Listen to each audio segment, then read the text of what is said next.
What's going on, friends? It's Anton Daniels, and I got to have a conversation with you guys about Teach Henley because you see how the sun is hitting me? This is no finesse, no makeup, no filters, no none of that. This is 100% Teach Henley. I use it in the morning as soon as I get up, right after I pray and brush my teeth, jump in the shower, and I'm hitting the streets because you never get a second chance to make a first impression. So even though they're giving you 40% off your first order, 20% off for life, even though you may get a free gift, forget all that, right? Because we would do this even if it was full price because it's worth that much. I'm in the streets, I'm kicking it with people, and I see Dusties everywhere. You don't want to be them. You want to separate yourself. And the way that you separate yourself is self care. Ladies get it for the fellas. Fellas don't wait for the ladies to get it for you. I'm about to hit the streets right now, and I'm feeling confident. I'm feeling great. I mean, I already got confidence, but to have that extra boost of confidence, knowing that you've taken care of yourself and you set yourself apart from all of the rest of the sheep that's walking around making bad decisions on a daily basis. And it's reflected in their actions. It's reflected in the products that they use. It's reflected in the people that they follow. And so if you're trying to level up, if you're trying to make sure that you look good, they're going to send you the pack. They're going to give you all of the instructions on how you're supposed to use it. Then make sure you get your Teach Henley. Again, 40% off your first order, 20% off for life. Get your free gift. Make sure you tap in with your boy Anton Daniels because Unc is never going to lead you wrong. I would never have you use a product that I don't use myself. Again, they've been rocking with me for a long time. Make sure you get your Teach Henley. I love you. I appreciate you. I'm going to holler at you guys later.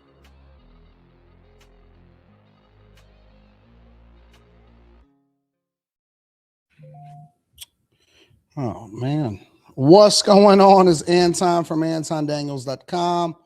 I appreciate you guys for continuing to rock with me. Thank you for tuning in for another edition of the Millionaire Morning Show. I am your host, Anton Daniels. What up, what up, what up, what up, what up?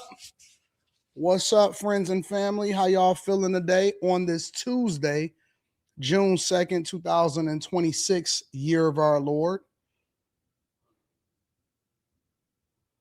What up, y'all? How y'all feeling? We're in the building. I see y'all in the chat. Shout out to the chat. Shout out to the chat. I don't know where I put my other cell phone at. I don't know where did I leave it in the car? What's going on? I don't know. I'll figure it out later. What's going on, friends? I see you, Tabby. I see you, D. Trey, Austin, Prime Time, Crown, Sabrina. What up, though? Vito Royale says, "What's the word, big homie? Another day, another dollar to hoard." I got a couple thoughts. But let me first say that I appreciate y'all for holding me down. And I also salute to all of the bag chasers and the Patreon members that tuned in to the live last night.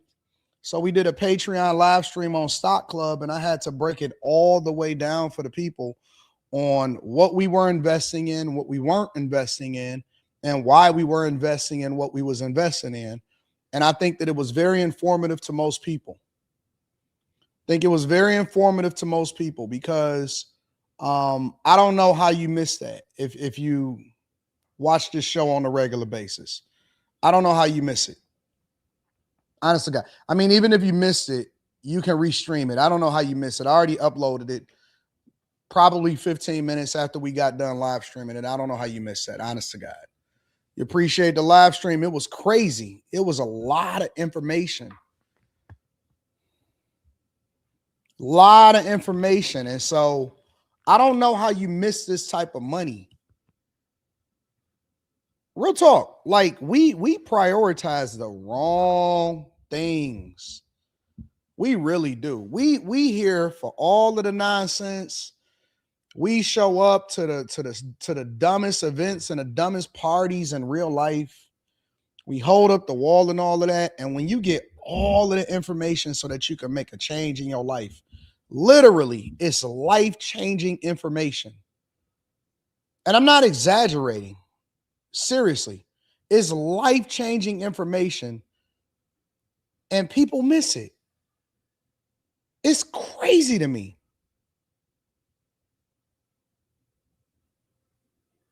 How long was it? Let me see how long this live stream was. It wasn't even that long. Hour and 27 minutes. too much information. I was just like, oh. So now it's like, for me, I'm thinking to myself, like, this is why I'm so relentless on accountability, because it's like, stop whining, stop complaining, stop blaming the white man, stop blaming the system, stop blaming anything. It's right there at your fingertips. I did all of the work so that you didn't have to. And all you had to do was sit back and enjoy, throw it on the TV, throw it on your computer screen, throw it on your phone, throw it in your headphones, and listen. That's all you had to do. Well, just sit there and chill. It's too much. And I'm not going to give no details. I'm not going to say, what it is or what it isn't. But people always asking me, well, how do you get so much money? How do you run up a bag? How do you maintain so much money? How do you compound it? How do you stay rich? How do the rich think? How do people move a certain type of way? Well, I gave you every single piece of information and blueprint. And then you'll sit there and you'll be scrolling on Instagram all day and TikTok all day, but then you won't take an hour to improve your entire family's life. You have an opportunity to change your family's life. You'll never have to have your daughter or your son paying student loans. You don't have to worry about retirement with the type of information. And I'm not exaggerating. You don't have to worry about retirement with the type of information that we give it. It's crazy, but just like I told y'all in the Patreon live stream yesterday, I'm gonna push y'all. For those, that's why I don't make the information like 100% free. I'll charge you $5. I'll charge you $9 because it eliminates the people that's serious about what they supposed to do and the people that's not serious. I have never missed. I've never missed on an investment. I've never missed on a piece of information. There is nobody in all of the years that I've been doing this. I have a track record that is spectacular. I have zero misses, zero.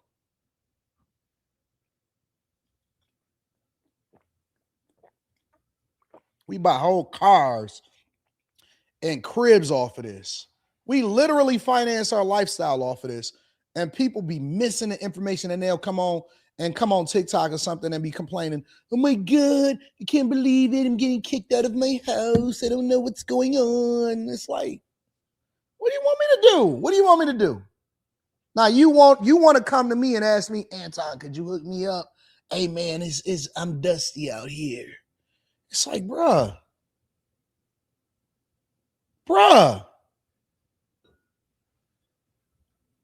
Too much information. But like I said, I'm going to push y'all.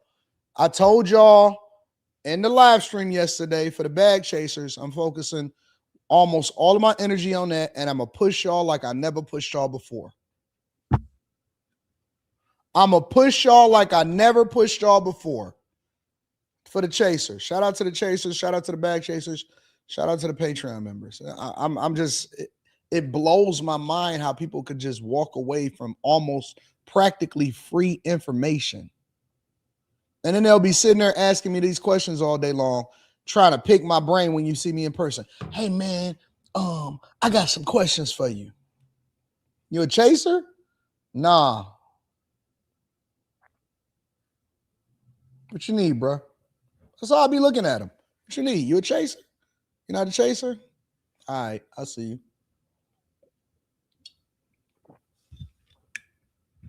Weird, bro. Weird.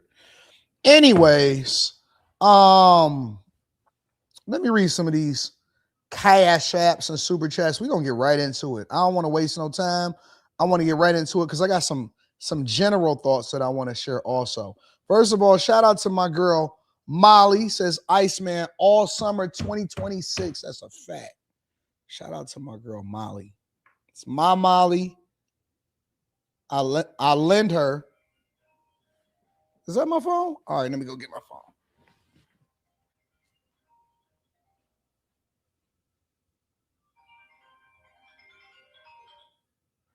Hello.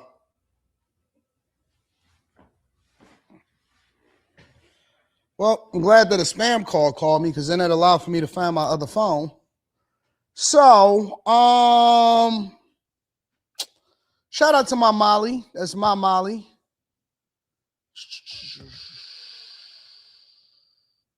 No, Patrick Fobbs, do not put money for bills in a brokerage. You got a regular checking account for that. That's why we got them. We still got regular checking accounts for being able to move money around and pay bills. No, we do not do that. Spencer Campbell, shout out to Spencer Campbell. I appreciate you.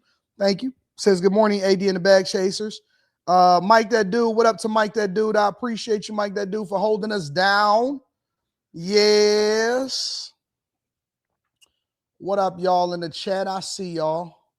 Best time to join the Patreon is the beginning of the month. It's right there. Let's see. Coach Chris says, if you could go back and talk to teenage AD, what would you tell him? I wouldn't tell him nothing. I would let him experience life exactly how I did. It was a great time.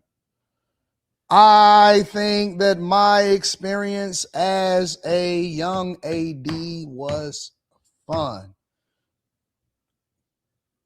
I would say don't do nothing different.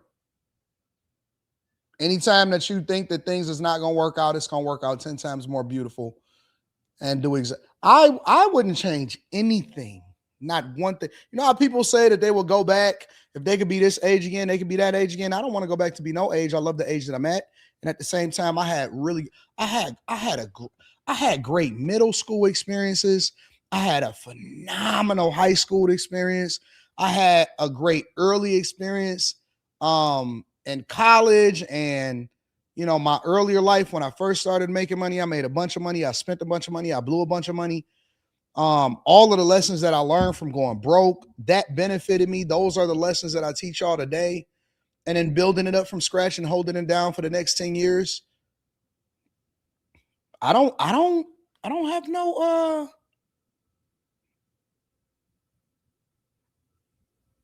people, you know what I noticed? People try to skip the lessons. People try to skip steps. We got to stop trying to skip steps. Man, what would you? And then people will say, oh, I will go back and tell them, no, eat that, be in that, deep dive into that, be a part of that. No skipping steps. Y'all would change stuff so y'all could try to get rich. I don't believe you. Somebody says, I would change, Self-Made Forever says I would change everything and I would be so rich by now. Hugest mistake was wasting my 20s figuring out life. You know how I know that that's not true? Because you're not rich now. And so you're not taking the lessons that you learned from your 20s and actually getting rich now. What's stopping you from learning from what you learned in your 20s in order to get rich now? I don't believe y'all. I don't believe y'all. Everything that we do is a test. Everything we do is a lesson. And so I can tell if you're implementing the lessons by what your life looked like. And that's why God said you'll know them by their fruit. I don't believe you. I don't believe you. I don't believe you. I don't believe you because you're not doing the thing that you're supposed to be doing now.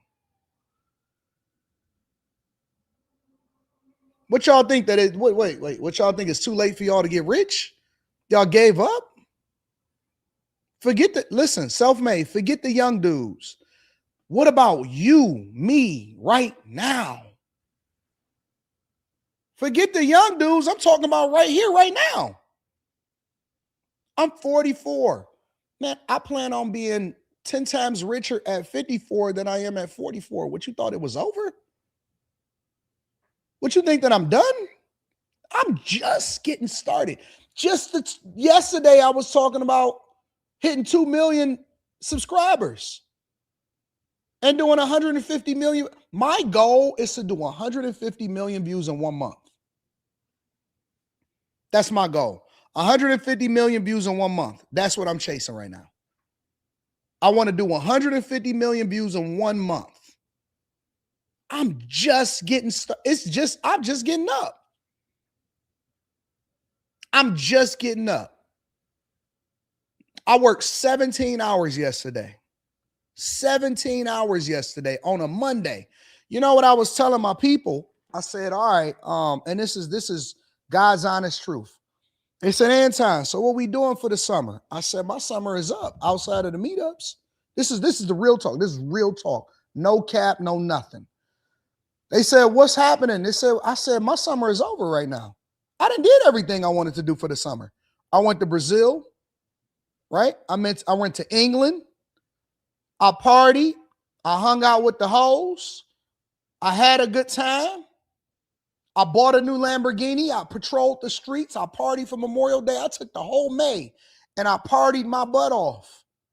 I'm locking in for the rest of the summer. When I already got it out of my system. I got it out of my system in May. June, July, August, September is mine. I'm locked in. June, July, August, September.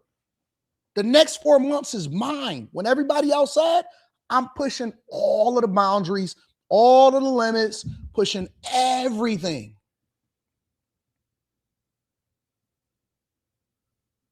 I did everything I wanted to do in May. I'm up. Not it's on. It's on now. 150. Within the next 2 months, I think I could do 150 million views in 1 month.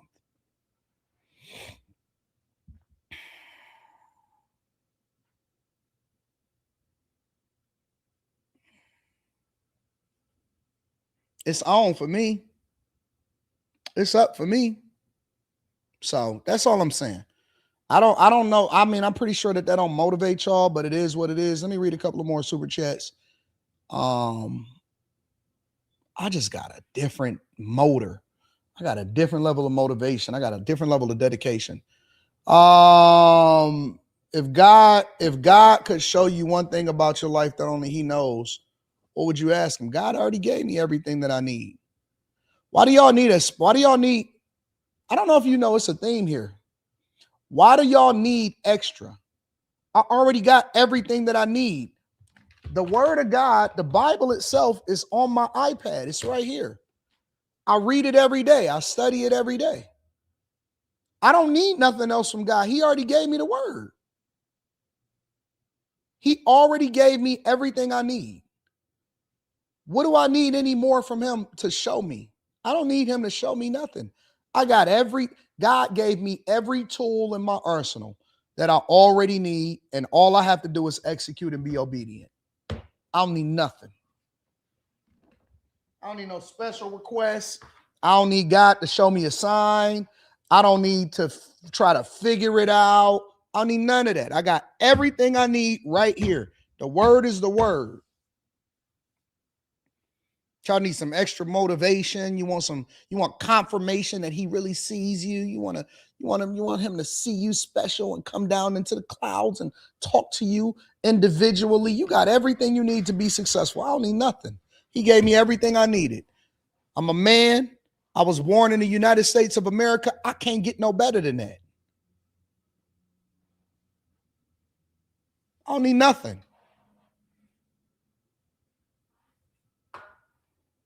Only thing I ask God is, what else do you need for me to do? I don't ask him for nothing. I ask for insight so that I can execute. What y'all need, man? Shadow Dragon TV says, as always, appreciate the Patreon gems. If you're not a part of the Patreon, join today. Well worth it. Shout out to the Chasers. Facts. Coach says, I'm adopted and my biological parents are gone. If you can have one more conversation with your dad, what would you say? I got everything out of my system that I needed to say. He gave me everything I needed. We spent an extraordinary amount of time doing some awesome things. I don't have no regrets. And we up. We up. I'll see him later on the back end. I'll holler at you on the back end. Let me get this work in. Let me take care of this business. I don't need to talk to the word of God. Let me tell you what the word says. The word says, let the dead bury the dead. The word says, let the dead bury the dead. I'm going to catch you on the back end. He know what's up. He know what he built. He know what he put into me.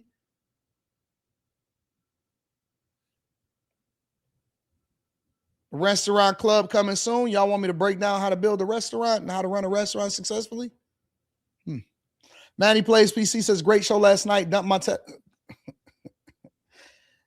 Y'all be so excited for what I told y'all in the Patreon, that y'all be giving some of the insight, not all of it, not even a teeny bit of it. Y'all be trying to get an insight to people that wasn't even a part of Stock Club. Cue the executives.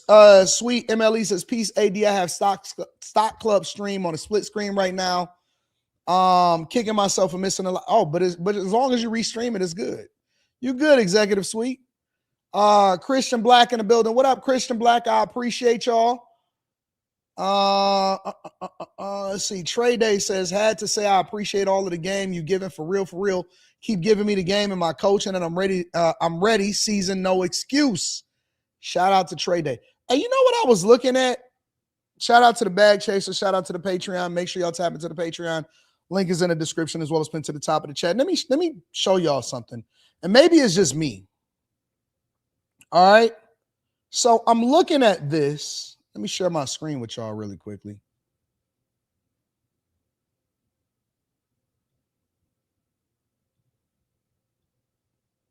I'm looking at this right here, right? I'm scrolling up on YouTube on the timeline, and I see this, right? And this is from, I think this is called Underground Lounge. And this is, my man on the right is, oh, hold on, I ain't sharing my screen yet. I'm sorry. Give me a second. My man on the right is Kevin Hart's guy. It's one of the comedians that be rolling with Kevin Hart, right? And so this is Underground Lounge. And then I remember this because I actually did a review video to it. And it was one of the things that went viral, right? But I'm looking at it and I'm like, well, this is the Underground Lounge. And this was like a little podcast that they started, right? This is a podcast that they started. But now I see it's on the LOL network. And the LOL network is, if I'm not mistaken, and y'all correct me inside of the chat, is the Kevin Hart's network. This is the network that Kevin Hart had started that, you know, he had got popping, right? They got a bunch of subscribers, but they don't. Some of these podcasts and stuff that be on here, some of these clips is very interesting. LOL, hear me out. 2 months ago, 1 month ago, 1 month ago. It looks like Kevin Hart has a podcast called Gold Mines, where he be interviewing people, and sometimes it do numbers, sometimes it don't. 1.9 thousand views where he was doing a clip. This is a clip where he did with Wallow. And I be trying to figure out what's going on sometimes. You know what I'm saying?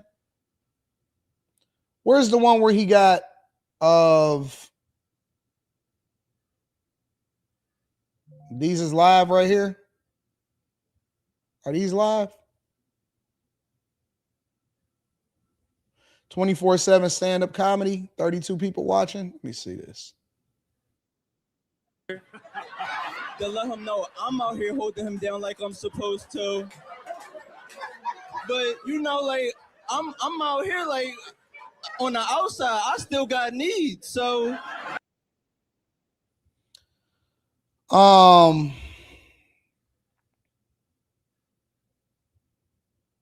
let me tell you the reason why this is interesting to me. All right. I want to tell y'all the reason why this is interesting to me. Did I lose it? Anyways, the reason that that's interesting to me is because I was looking at a lot of this stuff right here, the retirement curse, and I start to see a lot of this. And so you got the Underground Lounge. And then if I go and search the Underground Lounge,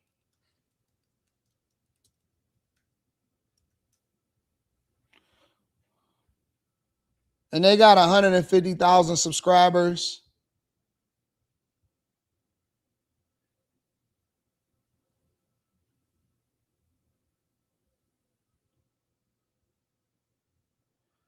Last video drop was 4 weeks ago.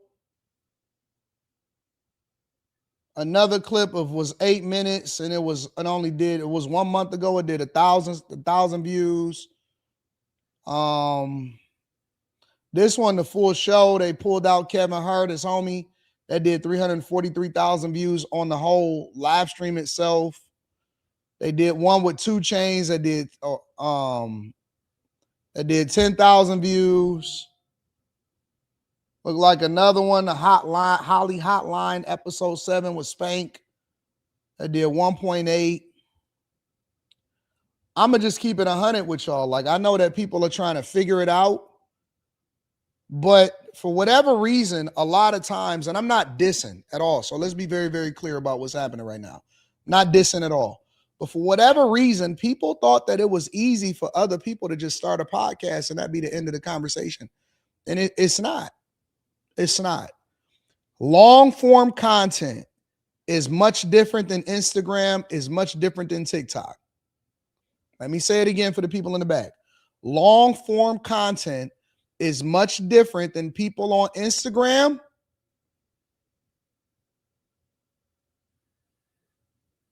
and people on TikTok.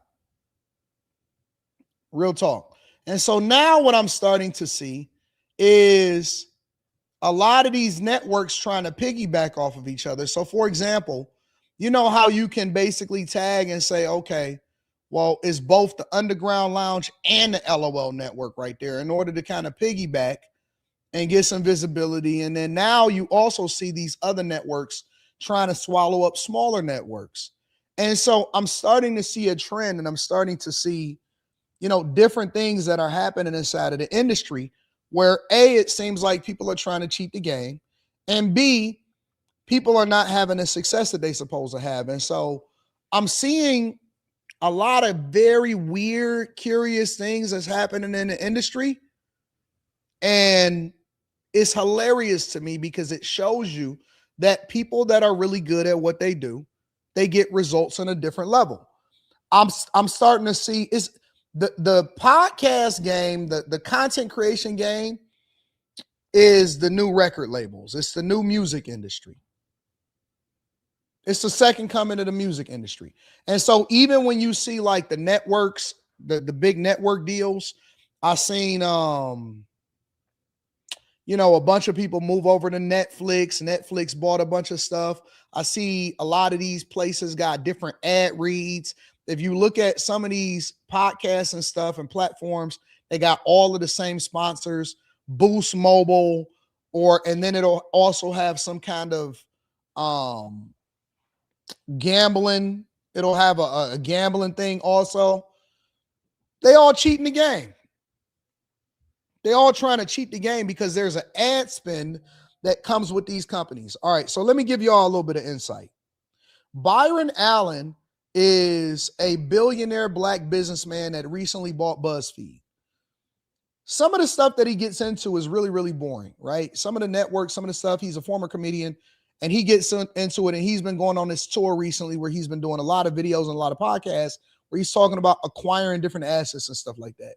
A lot of times when he acquires these assets and then he repurposes it and then he drops his content on it, one of the things I think that he owns is called the Griot. It don't do no numbers. And so I was trying to figure out, and I was working with my people, and I was trying to figure it out. And I was talking to somebody, and I said, how are these people able to generate revenue? Well, most companies have an ad spend. That means that they put together a marketing budget that says we are going to spend this amount of dollars, this many millions of dollars, and we need to be able to push this out. And so most of the time it's based off of networks, it's based off of how your certain companies that's connected, and they say, okay, we need to spend this amount of money. How can we allocate it towards an ad spend? So when you see some of these platforms a lot of times, and they don't even have a lot of motion, but they get these ads and stuff, it's basically because they're being controlled by a bigger entity. Kind of think of it like people that was trying to act like that they had their own record label, when in reality, Universal Music Group or Republic Records or something like that was really the ones that was controlling it. And so they gave them a percentage and they gave them a marketing budget, right? And so that marketing budget, they could spend it on a bunch of losing acts as long as they got the closing act in the fourth quarter to come in and try to do a couple numbers. But the reality is that when you look at a lot of these platforms, I was looking at Rory and Mal and Joe and Jada and all of these different platforms. the Breakfast Club and all of this stuff. And I'm looking at this stuff and I'm like, a lot of these places don't even really got motion like that. Most of these podcasters are either getting a deal from a bigger platform that's swallowing them up and said that we gonna try to push your platform, and or they're just high paid workers. Most people that are getting into the game are not trying to be long form content creators. They're creating a platform so that they can try to get a check. They're trying to either sell their platform to get advertising, or they're backed and they're getting a salary. Most of these platforms are being paid by another group of people that's basically saying, like, it's kind of like the gambling game. These gambling companies are swallowing up these platforms in order to promote their product. They're willing to lose money on it as long as they can make it up, hopefully make up a portion of it on the back end as far as getting gambling revenue, and they don't care about the ad spend that they're giving to these platforms.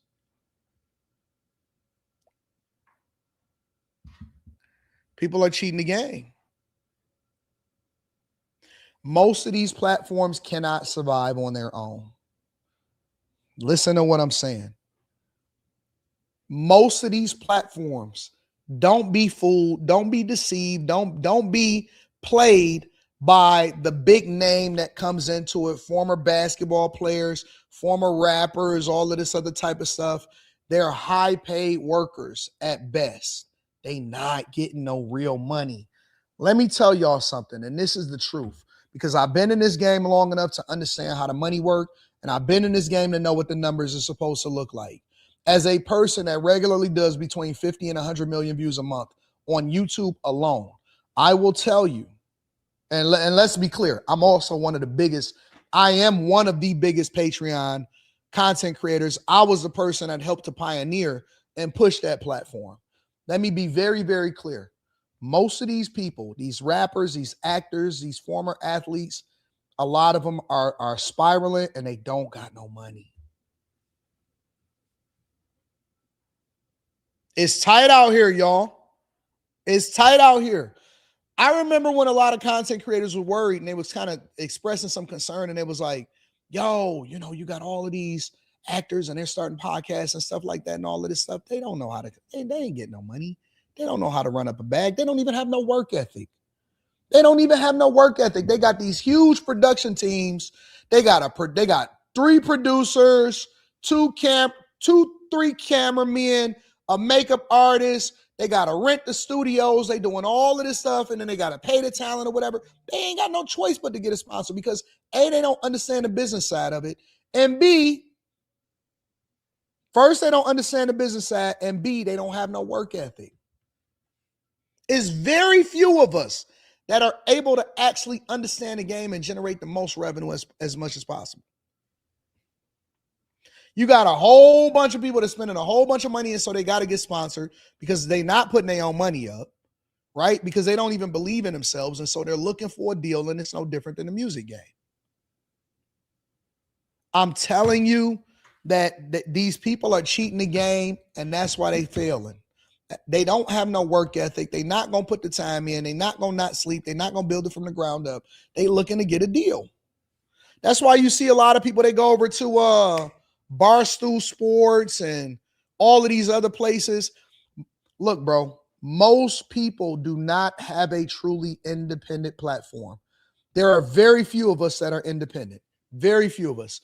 Maybe Joe. Joe may be independent.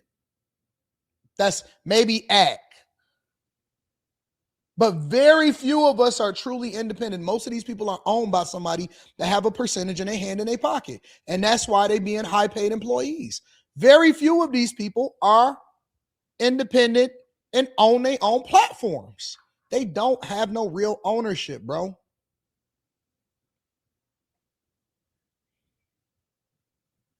Very few people own their own platforms and know how to monetize it and get the most out of it. They do not have their own platforms. Everybody that works with me and for me gets paid from me. It comes from me, from Anton Daniels. It does not come from a bigger company. It does not come from this person. It doesn't come from that. Everything in here, I put my own money up, my own investment, all of that marble right there. That's all me. All of those plaques is all me.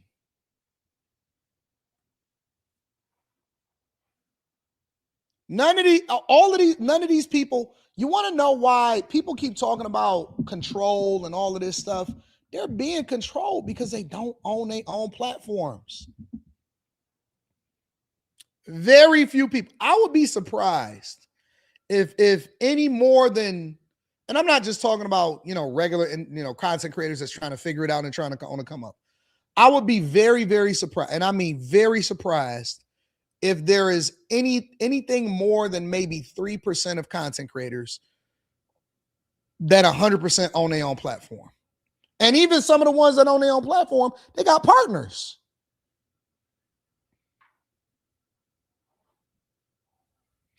Even the ones that own their own platforms, a lot of them have partners. Shout out to you. Had an exciting letter today. Mortgage all repaid. Woo! Shout out to you. They got partners. I would be surprised if there are any real, true, independent content creators anymore. Very few. Very, very, very few. Very few. And so don't be fooled by people telling y'all that they independent. They not real independent. And they can't sustain it on their own. And they may get some lighting and stuff behind them, but very few of us in the game. And I think that it's even dying even more. You're going to see more corporate money coming into these spaces, swallowing up more platforms, swallowing up more podcasts, and it's going away. It's going away. There's only going to be a few of us left. It's only going to be a few of us left, bro.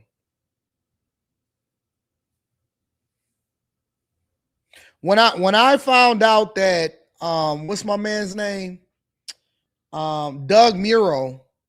When I found out that he had sold his platform, I knew that it was over for everybody else. When he said that he just wants to be a high-paid worker, I knew it was done, bro. I knew it was over. It was over back then. When Doug Muro sold his platform, it was over. That was it. There is no real ownership anymore, and everybody is being swallowed up and everybody is being bought out. And so you're not going to really even see anybody giving their real authentic thoughts because they're controlled by another entity. And that's what, it's not about the money. All right. I want to be very clear. It's about independence and being able to truly do what you want to do. And if you can't say what you really feel, or if you're feeling controlled by other people because you're not truly you don't truly own yourself, I think that that's bad because basically anybody can push a narrative. Yeah, iHeartRadio control a lot of these people.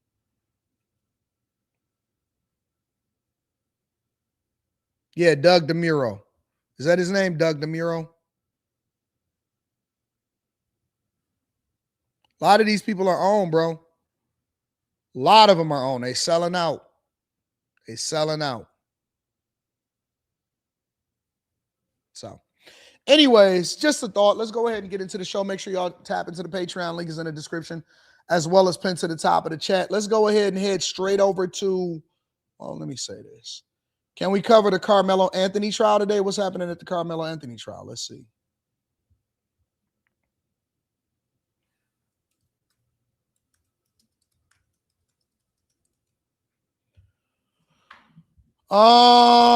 Jury selection began today. That was yesterday. So jury selection began yesterday. 600 prospective jurors.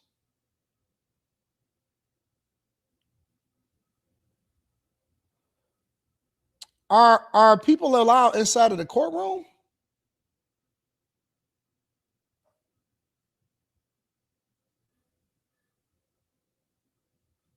And welcome back, everyone, here to Live Now from Fox. I'm your host, Mike Page. Always great to be with you as we continue to roll on. Next up, we want to talk about a trial that is just getting going in Texas. This is really a story that first broke, of course, last year. It really took not only Texas, but really the rest of the country by storm here, learning that Carmelo Anthony is facing his murder trial in the April 2025 stabbing death of Austin Metcalf at a Frisco track meet that happened in Texas. There was a disagreement, an argument, and then the incident happened. But what is unique in this case is that the suspect is claiming self-defense. And we'll get into that and so much more. But I want to bring in our next guest to help break it all down. Please welcome everyone, Jacqueline Goodman, attorney and legal analyst. Great to have you on. And yeah, this is a case that the suspect is not denying what he did, but saying that this is all because of self-defense. Yes. Hi. Good to see you again. Thank you for having me. Yeah. From the beginning, apparently there were statements made by Carmelo Anthony saying that, well, besides the question that he was asking officers, is this self-defense? But he also made other statements talking about the fact that he was in fear for his own life, et cetera. And so, yes, there are real questions about whether self-defense is going to be something that the defense puts on. And by the way, in Texas, unlike in other jurisdictions, self-defense is something that has to have some evidence, but it doesn't even have to come from the defense side. Just something about the case is giving the defense some articulation of self-defense, and then the burden shifts again to the prosecution to disprove self-defense beyond a reasonable doubt. And so is this a big uphill battle for the defense team to prove this self-defense? I mean, if you don't have video showing an incident or maybe audio, how do you get across to the jury to say that your client is not guilty here? Couple of things I would say about that. First of all, and I don't know if it's true, but in the media, we've seen some claims now that there may be video of the actual event, which would be a pretty stunning development. But no one has seen it outside of the trial court. The other thing I would say is that, yes, it's always going to be an uphill battle. This is something that happens in a very short amount of time. It was a matter of seconds. There was going to be questions given that the victim was unarmed at the time. There's going to be real questions about whether a reasonable person in Anthony's shoes would feel the need to use deadly force, and whether in fact he personally felt that he needed to use deadly force. So it isn't an easy climb for a defendant ever. And in this case, there's some real questions about the lead up to this and whether there was any real evidence that somebody in his shoes would feel like they were really threatened and had to resort to deadly force. What about the process here for jury selection? How are you going to find jury members that have not heard about this case or have a feeling about it one way or the other? I only say that because a former judge in this case that was part of the pretrial motions here, he had to get FBI help to intervene and give him security because he was getting threats against his life. Yeah, we've seen lots and lots of counter-protesting going on outside of the courthouse and in the lead up to this case. So there's a real question about whether you can find a jury in this jurisdiction who, first of all, maybe hasn't heard of the case, but if they had heard of the case, hadn't yet made up their minds. This is a very polarizing issue. However, and there's some real racial undertones when it comes to the protests and the facts of the case. That said, all you need are 12 people who have not yet made up their minds. And so that's what jury selection is all about. It's about finding people who can come in, listen to the evidence, apply the law that the judge gives them, and set aside any of their own biases, and really make a decision based on the information that the judge gives them, get those jury instructions, and really make an honest assessment of the quantum of evidence and whether the prosecution has proved their case beyond a reasonable doubt. I think that that's impossible. Honestly, I think it's impossible for people in the social media era to not have a bias when it comes to, making a decision on behalf of these cases. I truly do. I don't think that you can go into anything that's not biased. I can't even get people on our own panels a lot of times to remove our bias to have an authentic conversation.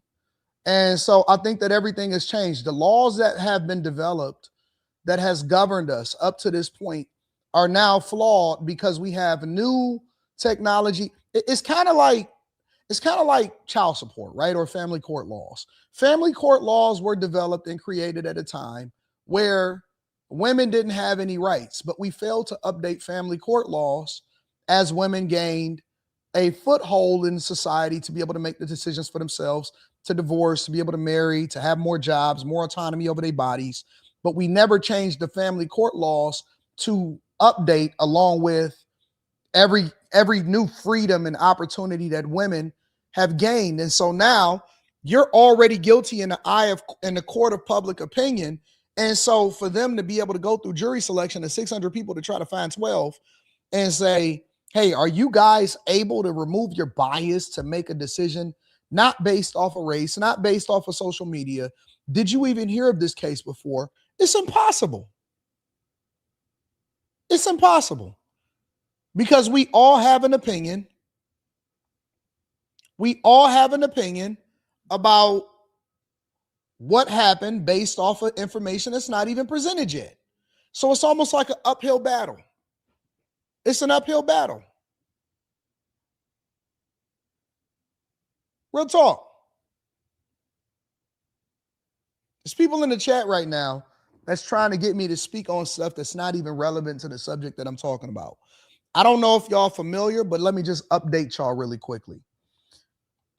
I don't care about crashing out anymore.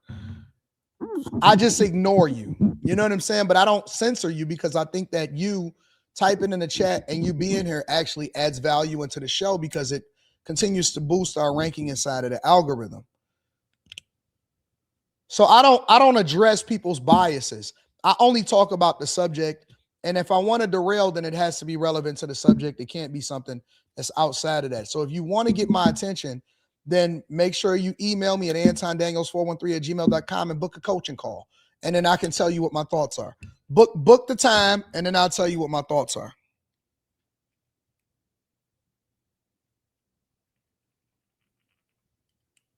I don't even remember the last time I went off on somebody in the chat. I see people that come into the chat all the time. I just be like, oh, I remember that, Dusty.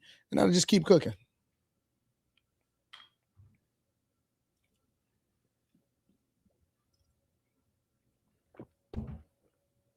I'm in a good space. I'm in a good mood.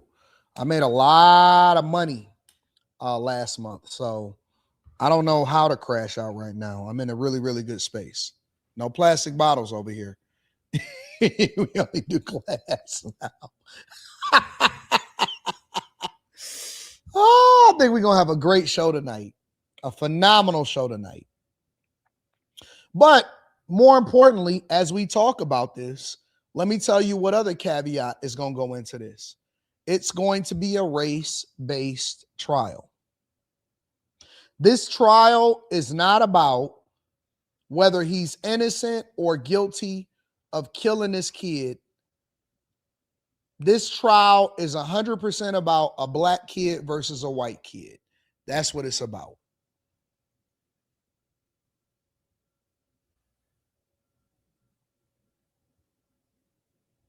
I'm wrong about Jay-Z. We're going to talk about it tonight, Slimmy. Don't worry about it. This trial is not about race. You know, I got a group of ladies that is on after hours that I'm going to start deploying out to these trials. So when I tell y'all that I got big plans and that we're investing even more into the platforms to not just capture our thoughts, but to be on site in the trials, inside of the courtroom with press passes and so on and so forth. We're working very, very diligent. So y'all can look forward to that over the next few months. I actually got a meeting with some of the ladies on after hours, well, room 9. And so we're going to be deploying a lot of these girls out there and a lot of these people out here on site so they can capture what's happening inside of the courtroom. So that should be very entertaining for you guys.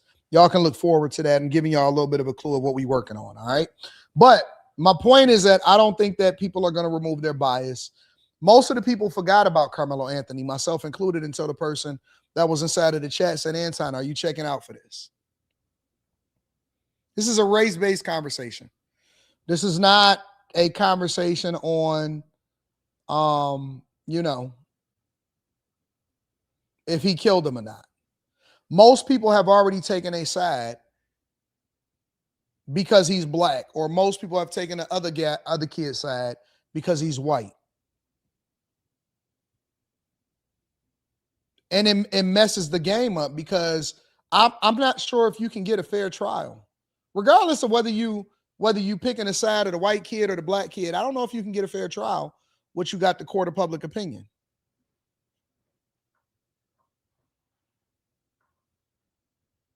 I don't know if you can. It's impossible. And lastly here, how much is are we going to hear about the history of these two, and maybe, you know, what kind of was the setting off point and of this whole altercation? You know, it's funny. We don't know everything about the case, and so that's the beauty of trials. They're very dynamic in that way, and we're going to see the facts develop as the case goes on. But I will say that so far, there's really nothing in the public sphere that tells us that there was an ongoing beef, that either of them really knew each other. See, look into the chat right now. AD, it is about race, because if the white guy had stabbed the black guy, it would be a done deal. What would be a done deal? What would be the deal? What would be the deal? Because I've seen plenty of police officers, I've seen plenty of white people over the last few years go down based off of protesting and based off of a race-based conversation, instead of it just being a clear-cut, hey, that's just self-defense. And every single time, even if y'all want to go over to Zimmerman ain't even white. That was the funniest part about that whole conversation. We made it about race, and George Zimmerman wasn't even white. Regardless of what side of the fence that you was on, George Zimmerman wasn't even white.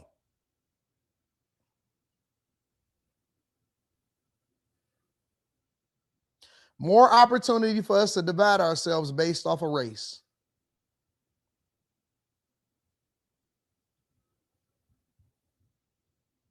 Both of them, Metcalf and Anthony, were actually star athletes at their schools. They were well, beloved in both of their communities.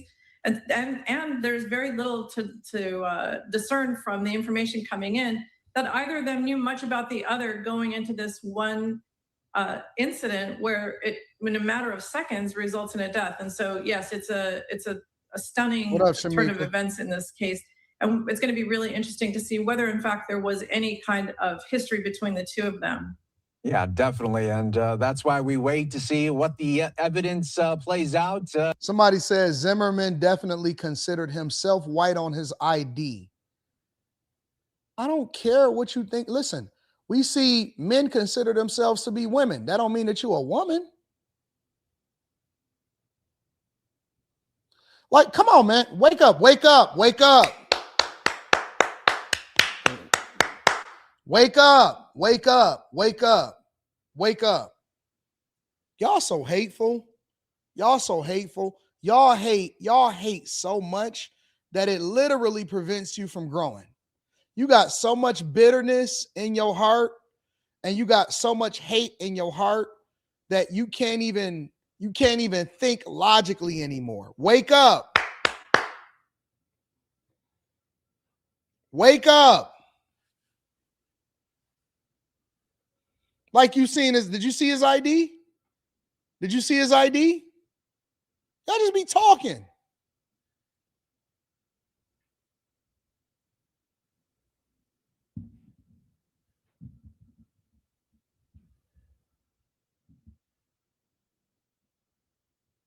Y'all literally just be talking.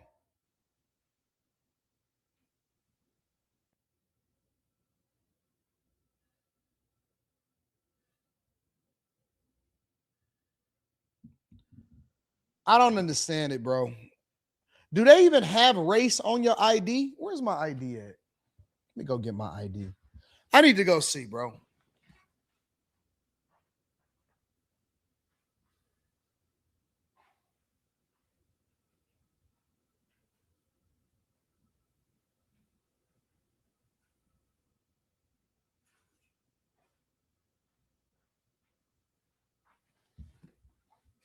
I went to a more traditional wallet lately.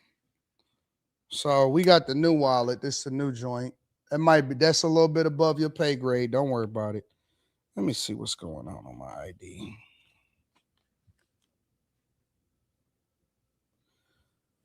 Sex, height, eyes, license type, whether you got any restrictions, motorcycle, whether you're a donor, expiration date, address, identification number, date of birth. I don't see any race on an ID. Where were they in Florida? Let me see. Florida sample IDs. Florida.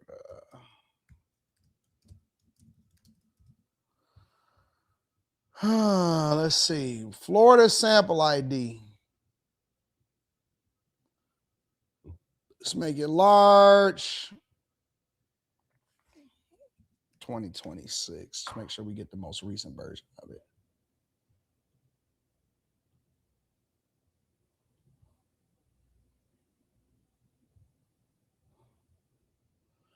I don't see no race on Florida sample ID. So y'all, that just means y'all just be talking again. So y'all just talking. There's no race on Florida sample IDs at all. So everybody just winging it. Y'all just saying anything, huh? Is there any state, now that I'm looking at it, is there any state that actually has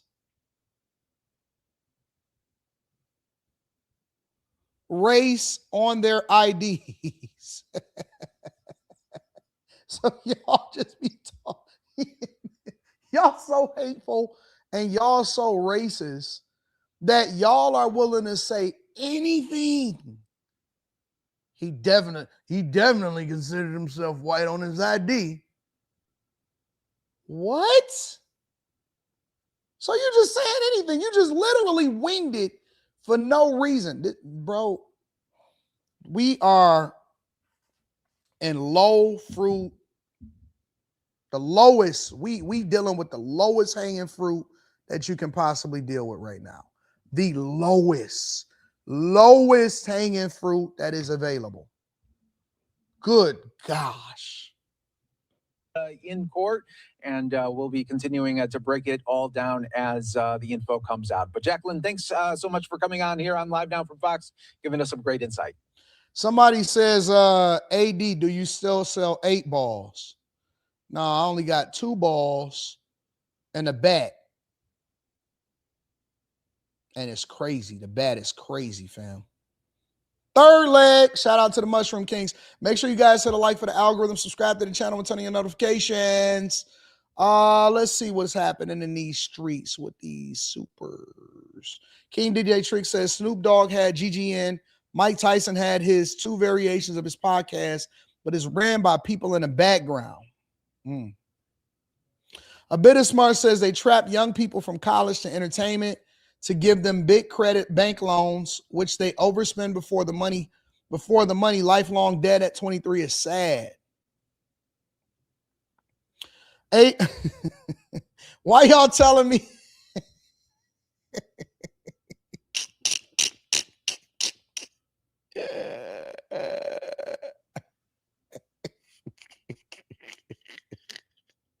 I heard about Sauce Walker. I'm going to talk about that in a second. Yo, hey, Ange.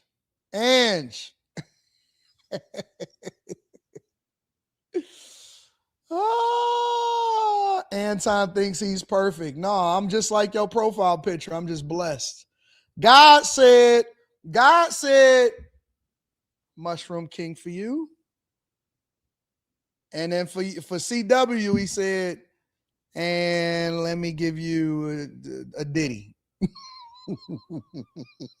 Yeah, I can't. It's hard for me to relate because I got big D energy. You know what I'm saying? It's hard for me to relate, Billy Ray, because I walk different.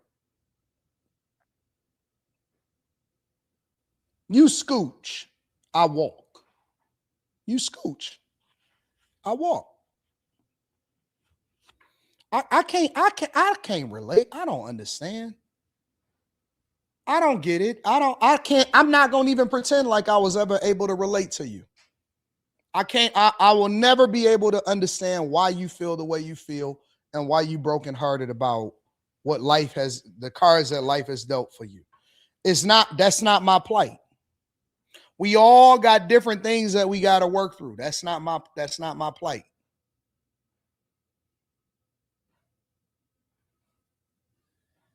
Talk to God. Don't get mad at me. Now you want to take it out. Now I understand why the ladies. I've been trying to figure out for all these years, why are women so bitter? Why are they so angry? Why are they so upset? Why do they get mad at men? Why do they always want to decenter men? Well, I get it now. I understand it now. Because you've been taking out I'm just now starting to experience what the ladies are experiencing, but you can't get to me because I'm on the live stream. And so you take it out on me in the chat. Oh man, Anton think he perfect.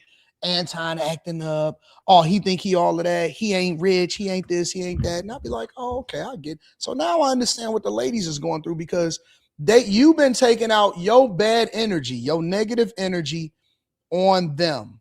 And so while women have to be accountable for how they respond, because my father always taught me life is 10% of what happens to you, 90% of how you respond to it.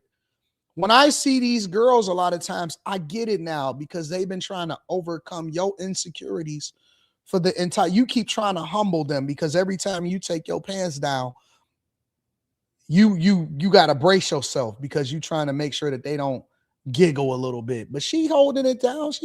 She trying to be a good girl to you. She said, "Oh my God, I don't care. We can work through anything. I can love you. I'm gonna love you anyway." And so you get out of pocket now. She made you feel like the man that you wasn't, and so now you getting out of pocket now, and that's why you so bitter and you taking it out on everybody else. I didn't do it to you. It's not my fault. I didn't do it to you. We live in a technological era now where I think that they told me in the chat that you can fix that. You can fix that. I tried to be sympathetic to you when I said, well, listen, did you hit or no? Because a win is a win. Stop caring about what everybody else thinks. Start to put your trust in yourself and all of this other stuff. You know what I'm saying? And so now you got to be extra and you got to feel some type of way. And you want to take it out on me. You want to take it out on rich people. You want to take it out on white people. You want to take it out on women. You want to take it out on everybody. What do we do to you? Somebody says it's easy to tell a lie on your meat when you only been with one woman. I feel you. I feel you.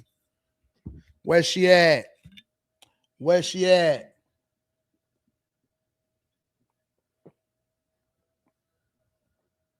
Where's she at? Where's she at?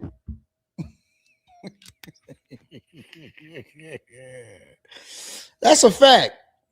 That's a fact. I only been with one woman my entire life, and I'm a good person, and that makes me a good father. That makes me a great husband. That makes me a good saint.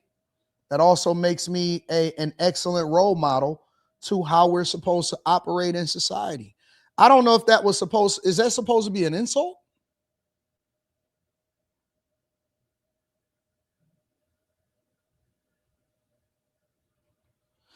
Let me ask y'all a question. Is it supposed to be an insult that I've been married for 22 plus years to the same woman with no illegitimate kids, and my daughter just graduated high school and she's going to college with her college paid for? She got 2 cars, a Rolex, and a home that's paid for already. Is that supposed to be an insult?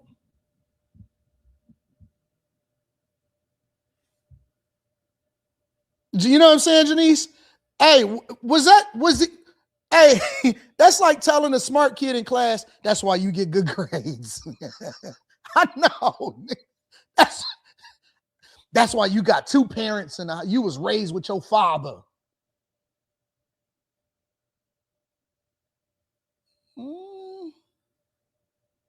I know.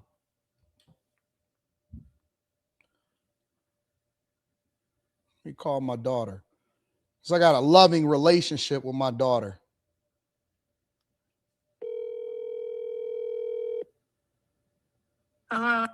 Hey, baby, I'm on a live stream. What's up? You busy? Can I ask you a quick question? Yeah, what's up? Where do you remember where me and you went for your birthday this year? Yeah. Where do we go? Well, I don't know what it's called. What do we go do for your birthday? We put the house in my name.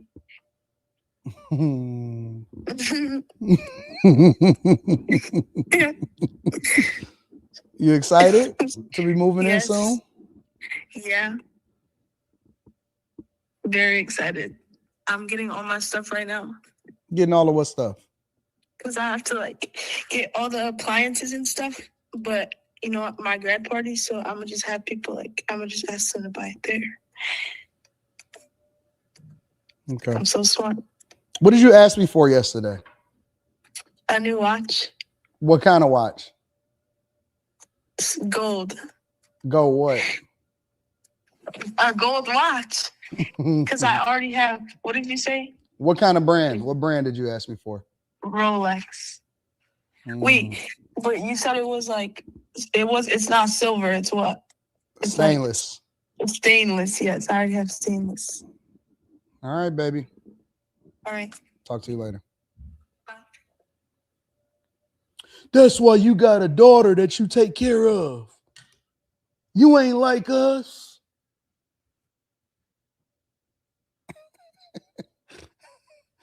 You see, you know what my daughter's house look like? It's insane. It's crazy. It's beautiful.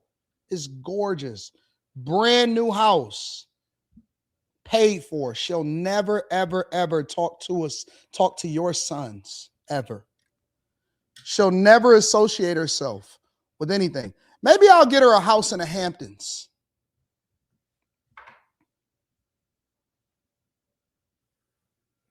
Oh, man, I can't believe it.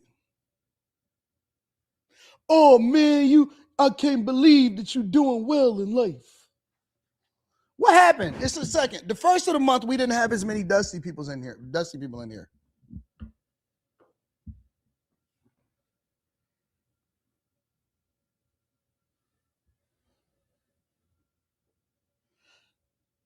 I'm telling you, yesterday, for whatever reason, we didn't have no dustiness in here. And today they was like, get all this dust off of me.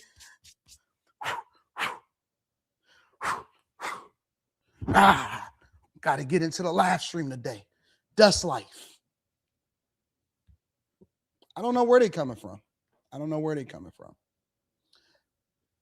Anyways, make sure you guys hit a like for the algorithm. Subscribe to the channel and turn on your notifications.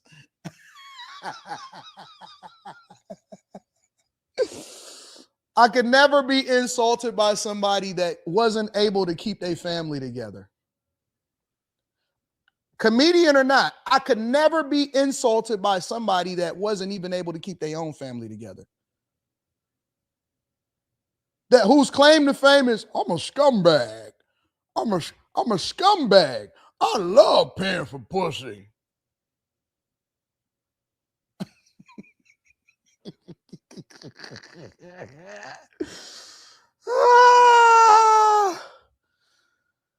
Oh, man. I like interacting with the chat. We in between segments. I decided to interact with the chat a little bit. You know what I'm saying? So we here.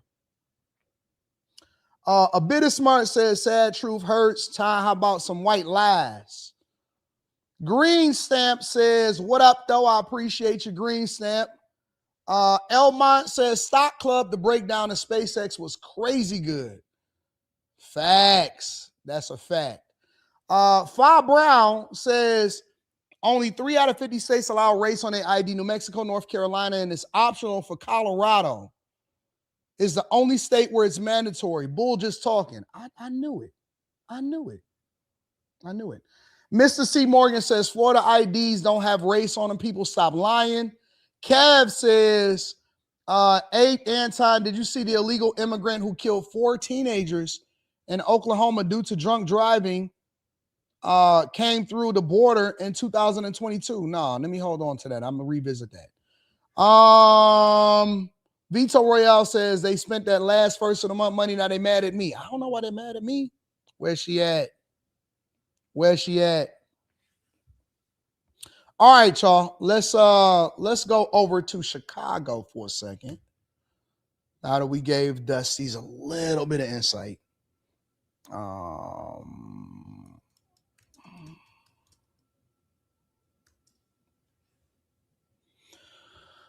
Oh, this should be so funny. This is gonna be hilarious.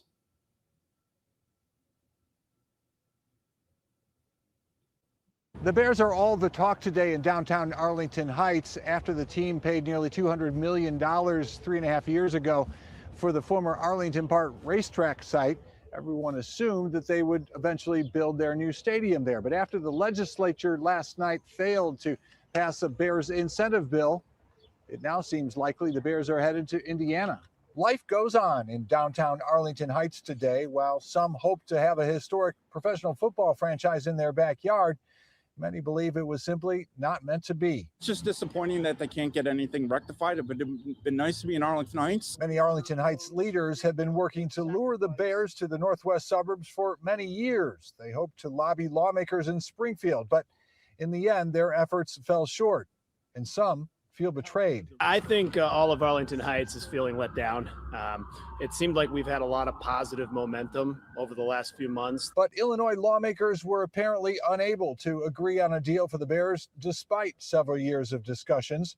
Ernie Rose with Touchdown Arlington says rather than a touchdown, his team was sacked by state leaders. To find out that Springfield, the Democrats didn't have their caucus in order to get this through is exceedingly disappointed to everybody in town. By contrast, Indiana lawmakers were able to quickly pass legislation in just a few weeks to help the team build a new stadium in Hammond.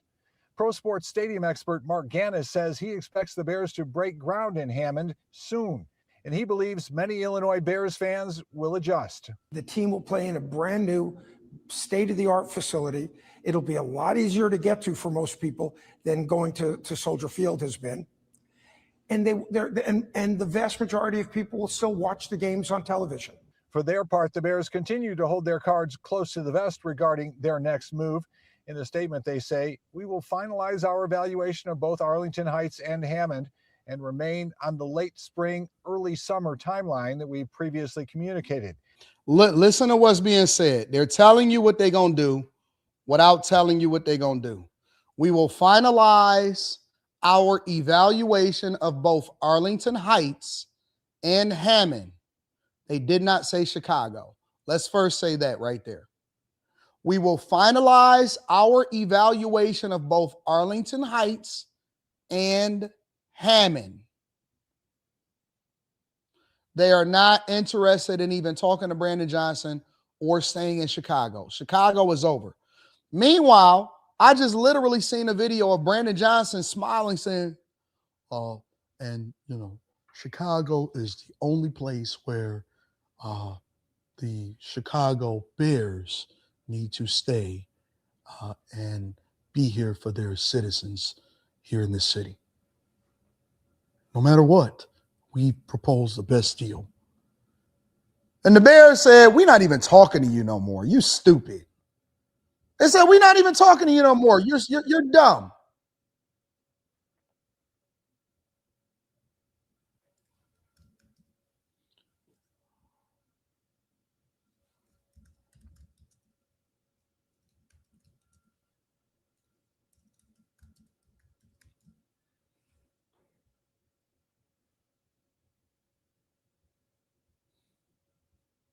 Still ready to have conversations with all of our stakeholders to keep the Bears right here in Chicago. Again, the only viable plan for a publicly owned stadium was the one that I presented.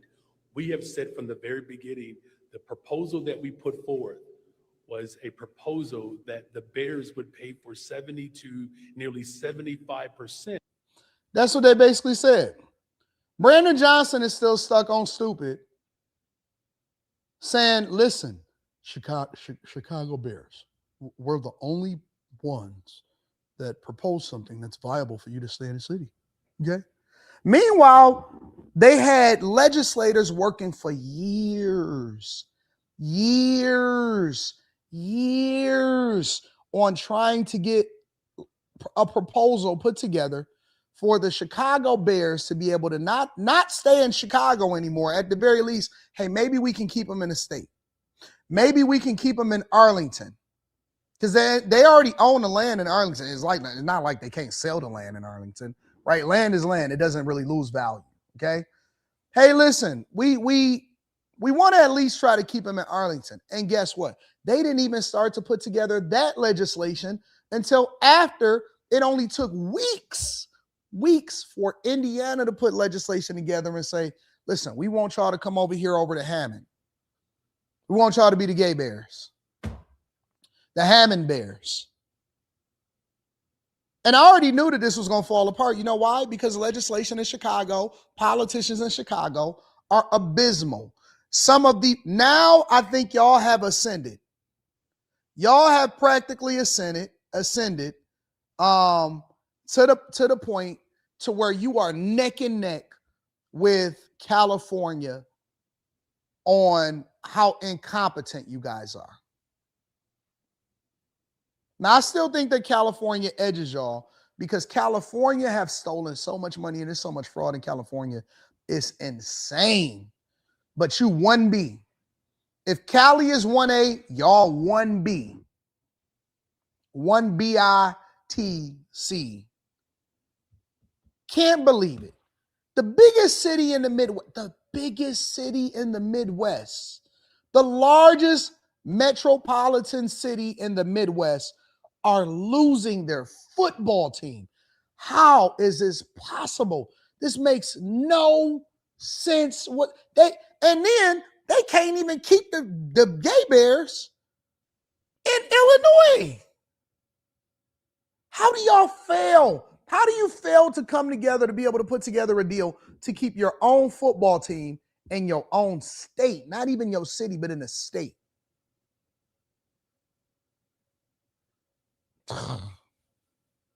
If I was in Chicago right now, I would be absolutely deflated. The team that's doing the best in the entire city is the one that we losing. Now y'all stuck with the Bulls and the White Sox. The best thing y'all done had going on for years. You ain't got no hope. You have no hope. No hope. You know what sports is supposed to be? It's supposed to be something that brings everybody together. In good times, in bad times, you know what we always can go back do? We can always go back and have a beer and go to the local watering hole and root for our favorite team. No matter what, we've always been able to come together around sports. The country is divided. We going to war. We in a recession. We doing this. Throughout history, sports has been the one thing that helped us hold it all together.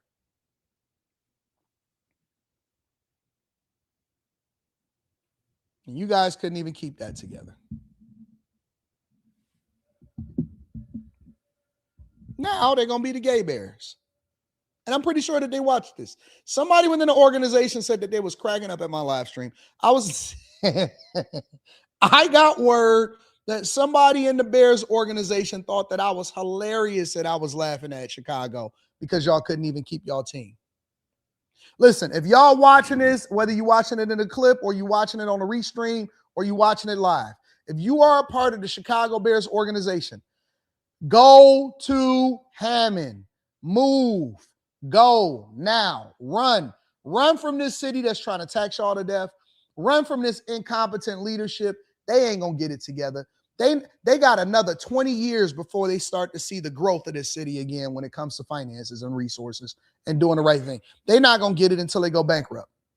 Run. If you are a part of the Chicago Bears organization, if you have any proximity, even if you were just a parking lot attendant, go to Hammond, Indiana. Run. Go over there now.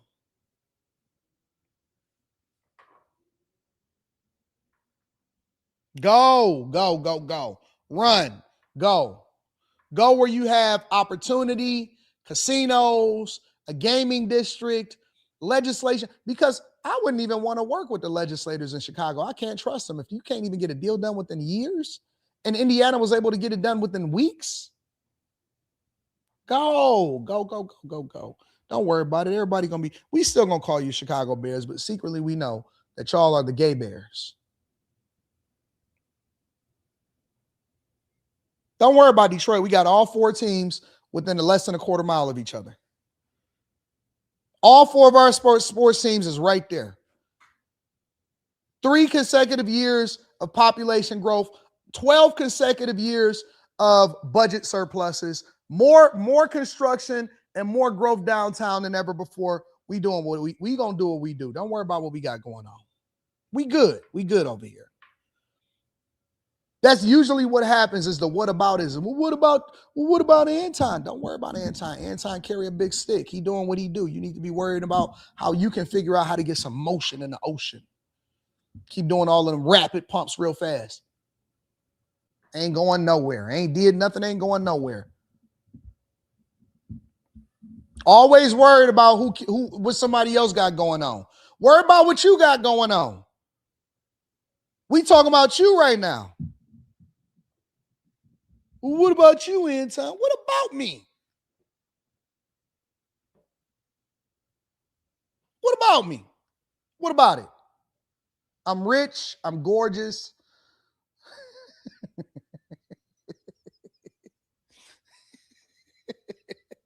I'm going to be the first person I think I'm about to buy season tickets to the Gay Bears. I promise you. I'm definitely, if Gary or Hammond get the Gay Bears, I promise you I am going to be at the first game. If Gary or Hammond gets the Gay Bears, I'm going to be at the first game. I promise you. Somebody says Chicago going to bounce back. I think the Chicago going to bounce back too in 2046. 2046. You know what I'm saying, Rihanna? Gorgeous. Gorgeous. You don't even know no woman that'll call you boss. They don't call you boss, lord, daddy, big daddy, baby daddy, nothing. Him downstairs. They don't offer you no fruit snacks, no Lunchables. Ain't nobody ever offered to cater to you. You don't get no massages. You don't get no lap dances. You don't get no foot massages. You don't get nothing. Nothing. That's why you're so stressed, so high tense. Oh my God, I got to get my life together. Shout out to the Gay Bears out here in these streets doing what they do. So tense. Got so much going on. Chicago Bears still haven't called their next play. And one day after a last-minute stadium proposal fell short in Springfield, Chicago, Arlington Heights, and Hammond are all still in the conversation as the Bears try to figure out where to build their future home. Darius Johnson live and Hammond with the very latest for us as we try to sort this out, and they try to sort this out too, Darius.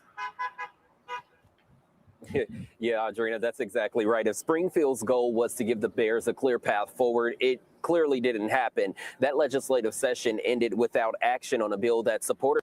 Somebody says, I'm just saying, AD, I'm gorgeous. They want me to say I'm handsome. No, nigga, I'm gorgeous. You ain't never, you don't know what it means. When they say you're handsome, let me tell you, handsome is for little kids. That's when you go into church and the kid come out and they say, oh, he's so handsome. Hercules. That's when you get a new suit. That's when you get a new suit. They say, oh, he's so handsome. When they say, oh, you gorgeous, it's different. I mean, your teeth pretty. You know what I'm saying? You walk different, you talk different, your pocket's fat. When your pocket's fat, your teeth pretty, and other things are working in your life, oh, you gorgeous. You gorgeous. You know what I'm saying? Oh, man, he beautiful. He him. When they call you handsome, oh, that means you're not used to getting dressed up, and you finally get dressed up and you don't know not to wear white socks with your black suit. You out there looking like Michael Jackson.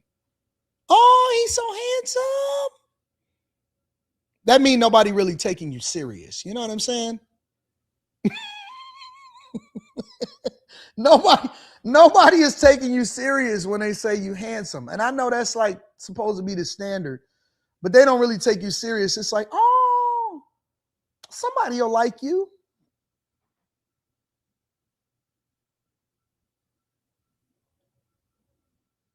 Somebody will like you. You know what I'm saying? Oh, I see you. Oh, did you see Quintavious the other day? He was so handsome. I know he can get a girl one day. I know he'd be able to get married. Where's she at? Said could help keep the Bears in Illinois. However, here in Hammond, Indiana, city leaders are now believing after Springfield's fumble, they may have the advantage and it could work in their favor. Now the Chicago Bears continue to weigh their options for a new stadium. Hammond, Indiana, and Arlington Heights remain the only two alternative sites the team has publicly identified. The latest twist comes after lawmakers wrapped up their spring session early yesterday morning without taking up a last-minute stadium bill supporters hoped would keep the team in Illinois. The proposal would have created public authority to own a new stadium while allowing the Bears to privately fund the project.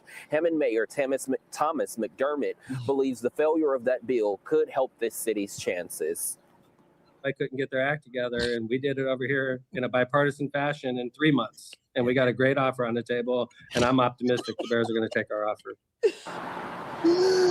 Now, despite the failed legislation, the Bears say they continue to remain on track to make a decision on what their next home or where their next home will be at some time or at some point this summer. Later this morning, we are expecting to hear from Hammond's mayor once again during a podcast appearance where the Bears are expected to be the topic of conversation as it is top of mind for. I feel so bad for Chicago, bro. Unless there's some kind of miracle, the only potential thing, adorable is definitely crazy little Easter suit. the only chance y'all got now, the only chance that Chicago has at this point, not even Chicago. I'm gonna answer this question in a second, Los. The only possible chance that Illinois has at keeping the Bears is the fact that the Bears has already bought a bunch of property out there in Arlington. So if the Bears is willing to forego practically $1 billion, getting $1 billion from Indiana to move over to them, then if they're willing to forego $1 billion in order to just keep the land that they purchased already in Arlington, then y'all got a chance. That's the Chicago Soldier Field. Might as well tear it down right now. You're right. I don't feel bad for Chicago, but it is hilarious. That's the only chance, is the fact that they've already purchased land in Arlington. That's the only hope y'all got. Only hope y'all got. Chances are they're going over there because ain't nobody leaving that type of money on the table. Ain't nobody leaving $1 billion on the table. $1 billion deal over there. Get out of here, bro. And why? And some people will say, well, why would Indiana give them that? Because Indiana wants a taxable value, a taxable asset. And what happens is a rising tide lifts all boats. And so from a business perspective, if you have the value of everything around you going up, it also raises the taxable value. You bring more workers, you bring more entertainment, you generate more revenue, and they're not doing nothing with the land anyway. So they might as well put something over there that'll be valuable long-term, that would allow them to be able to capitalize off of it. It's a good deal for Indiana.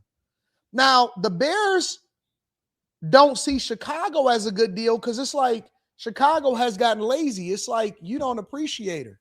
You don't see her. because you're so used to having her already. And so it's like, I don't have to do nothing to keep her. Look at it from this lens, all right? This is the best way to put it. I'm very good at analogies, and this is what we was talking about yesterday a little bit on the Patreon. Look at it from this lens. One thing I've always hated about cable companies and different companies that fail to retain customers is that all of the incentives go to the new customers. They spend a ton of money acquiring a new customer instead of spending money to keep the ones that they already have. So they'll let you leave because they don't really think you got no other option. Oh man, what you gonna do? Go to Dish? What you gonna go to that? But as more options popped up, people remember how you treated them and then they leave, right? And so I remember Comcast here in Detroit, and they used to treat their returning customers like trash. Your bill would be a different number every single month, even though you got the same exact service. And I couldn't understand it. And I would be like, well, what deals? And so the lady on the phone one time, she said, well, if you cancel and then you get it back, you can get this. And I said, well, why would I do that? Because this is the deals that they have to the new customers. And like, why would they give deals to the new customers instead of retaining the ones that they already have? It made no sense. And that's the same thing that's happening with the Chicago Bears, right? You guys have been so comfortable for so long. You voted in this mayor and he just went along with it and he just lost y'all. Brandon Johnson will be the most losingest mayor in a one-term deal that I've ever seen before in my life. I have not seen a mayor lose more money, lose more lives, lose more jobs, lose more businesses, lose opportunities, and lose their team. I have never seen a mayor in one term, not even a two-term, not a three-term mayor, in one term. I've never seen a mayor lose more than I've seen Brandon Johnson lose in his one term in Chicago. Ever. And I know they don't like me. People in their offices tell me, oh man, Brandon Johnson, he feeling some type of way, but he don't want to say nothing. He don't want to, do all of that or whatever. That's cool. I ain't tripping. You ain't gonna be there long anyway, Mohawk. I don't like you either. Let me be very clear, because I'm not trying to be friends. I don't care about getting an interview with y'all. I don't care about what you got going on in Chicago. I know you feeling some type of way about it. And let this be a warning for all of you other mayors and governors. I don't like you either. I don't. I hate you. I hate you. I hate you for what you did to their city. I hate you for what you did to America. I hate you for all of the lives that you lost and all of the resources that you stole from taxpayers and filled it to all of these companies, these ghost companies that benefited off of what Biden was pushing down. And you went along to get along, and they left you out to dry. And you tried to act like it was cool because they had the Democratic National Convention over in Chicago, and they promised you a speaking opportunity, but they gave you the earliest time and you got no visibility and nobody cared about your little stupid speech. I hate you. And I don't hate you as a person. I hate you for the job that you did. I hate you for destroying the city even more than it already was. And they voted you in based off of diversity, equity, and inclusion. And they barely got you in there. And you kept your little stupid mohawk because you thought that you was cool. And you thought it was cute. And so you ignored all of the people. Every time that the people came to the council meetings, and every time that they tried to have a conversation with you and tell you what your thoughts was, you sat up there with your smug attitude because for whatever reason, your school teacher self thought that you was better than the people of Chicago, and you're not. You were supposed to be a servant in the city, and you was nothing more than an opportunity for other people to take advantage of it. And now all of the businesses are leaving, the jobs are leaving, the taxes is going up, people's houses was lost. You gave all of the illegal migrant money. You found money for that, but you couldn't find money for the other things that was meaningful inside of the city. Well, guess what? I don't like you either. I don't like you. I don't like your administration. I don't like nobody around you. I think you suck. You was never prepared to do the job, and the fact that they voted you in is just a reflection of the people, and they deserve better. They deserve better. The people of Chicago deserves better than what you offered them. You offered them nothing. You came in with the promise of defunding the police, and that's exactly what you did, and the police officers hate you. And I know because I'm cool with a whole lot of them. Guess who reaches out to me more? Guess what police agency reach out to me? The people that send me the emails, the people that send me the DMs. Guess who reach out to me more than any other state? Any other city inside of the United States of America, Chicago police officers, they hate you. They hate the ground you walk on. They hate your guts. They hate everything about you. They don't even feel safe. They don't feel like you got their back. They hate you. And I hate you for them. Put their lives on the line every single day. They don't even want you to go to their funerals. They don't even want you to go to their friends' funerals that got killed. The families hate you. Of the police officers that died, they don't have no confidence in you. Hate everything about you. Gave the whole city away. Did more to protect illegal migrants than you ever did for any constituent inside of the city. You trash. Everything about you is trash. See, this is a problem. We focus so much of our energy on entertainers and what we like and what we don't like about them. We focus all of our energy on whether or not we like albums and what kind of beef. Our real beef need to be with the people who y'all paying out of y'all pocket that y'all the boss of. You know how you say you're supposed to do what I tell you to do as far as to the police officers. The mayor gets paid based off of y'all tax dollars. Demand more. Demand more. Want more for yourself by demanding more from your leadership. They're there to serve you, not the other way around. They treat y'all like paupers. Y'all know what y'all want. You want to know what a king looked like?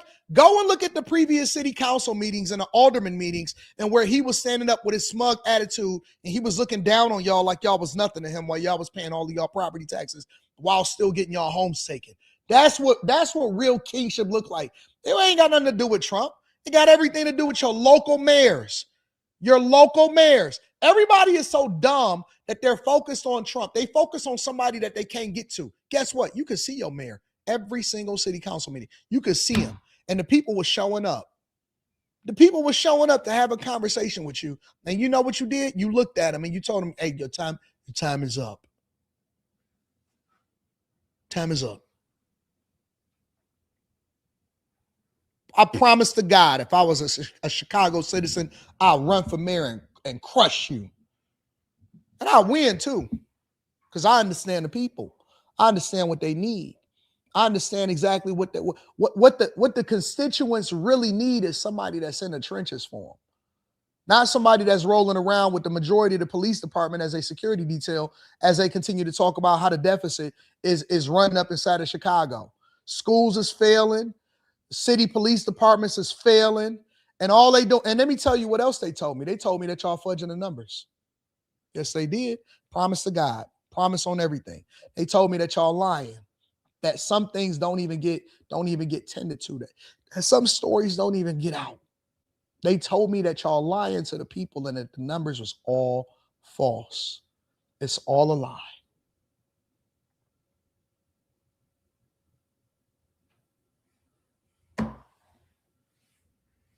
It's all a lie. It's all a facade.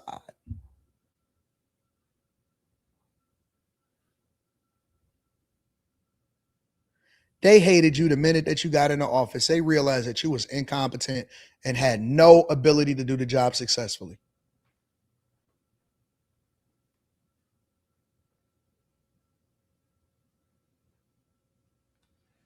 Make sure you guys hit a like for the algorithm, subscribe to the channel, and turn on your notifications. I'm gonna look at that in a second. Long way in, he says, 80, what's the Dusty Gang sign? I gotta come up. Mr. Merv says, you're an inspiration, big dog. Much love and blessings. I be just trolling. I be trolling. Purple Haze says, 80, if the Bears move, let's do his meetup. Yeah, y'all want to do a meetup in Hammond when the Bears move? I'm with it. I'm with it. As soon as they make the announcement. Wesley Turner says, get him Time Dog Lansky in the building. Somebody asked a really good question. Lowe says, AD, has there ever been a time where you wanted to leave Detroit? Absolutely. But it's the same thing when it comes to anything in life, right? It don't mean that you don't love the city. It just means that you get frustrated at what's going on and you be like, oh man, I can't say it's anything, right? When you get mad at your job, man, I can't wait to get another job. But you ain't going nowhere because you love that job. When you get mad at what's going on as in your business, man, I should have never got this business. It's the same thing, right? You get mad at your girl because she pissed you off. can't stand these hoes, man. These hoes is get on my mother nerve. But guess what? We're not leaving women alone because then we'd have to be gay. You know what I'm saying? And nobody wants to be gay. Most of us. You know what I'm saying? So absolutely I get frustrated because everything is not going to be perfect. But it's not necessarily about perfection. It's more or less about whether you actually believe in what the city is going to represent. And so you fight for the things that you want. You know what I'm saying? You fight for the things that you want. You want the best for these things. You know what I'm saying? So it's cool. It's cool. I get frustrated all the time at what's happening in the city. I get very frustrated a lot of times. You know? Y'all was asking me to check out something else. What was y'all asking me to check out?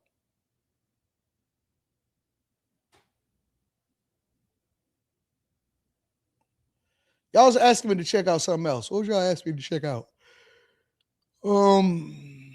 Oklahoma dude killed 4 teenagers. All right. Let me look at that real quick.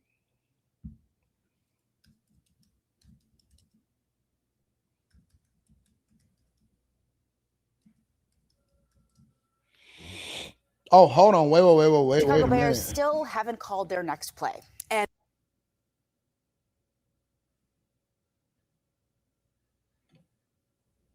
MGM is looking to buy out Caesars?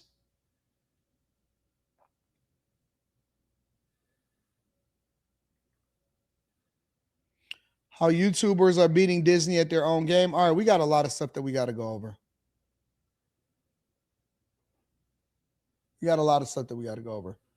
Let me see.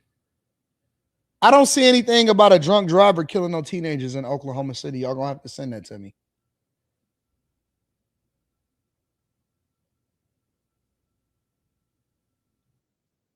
Y'all got to send that to me.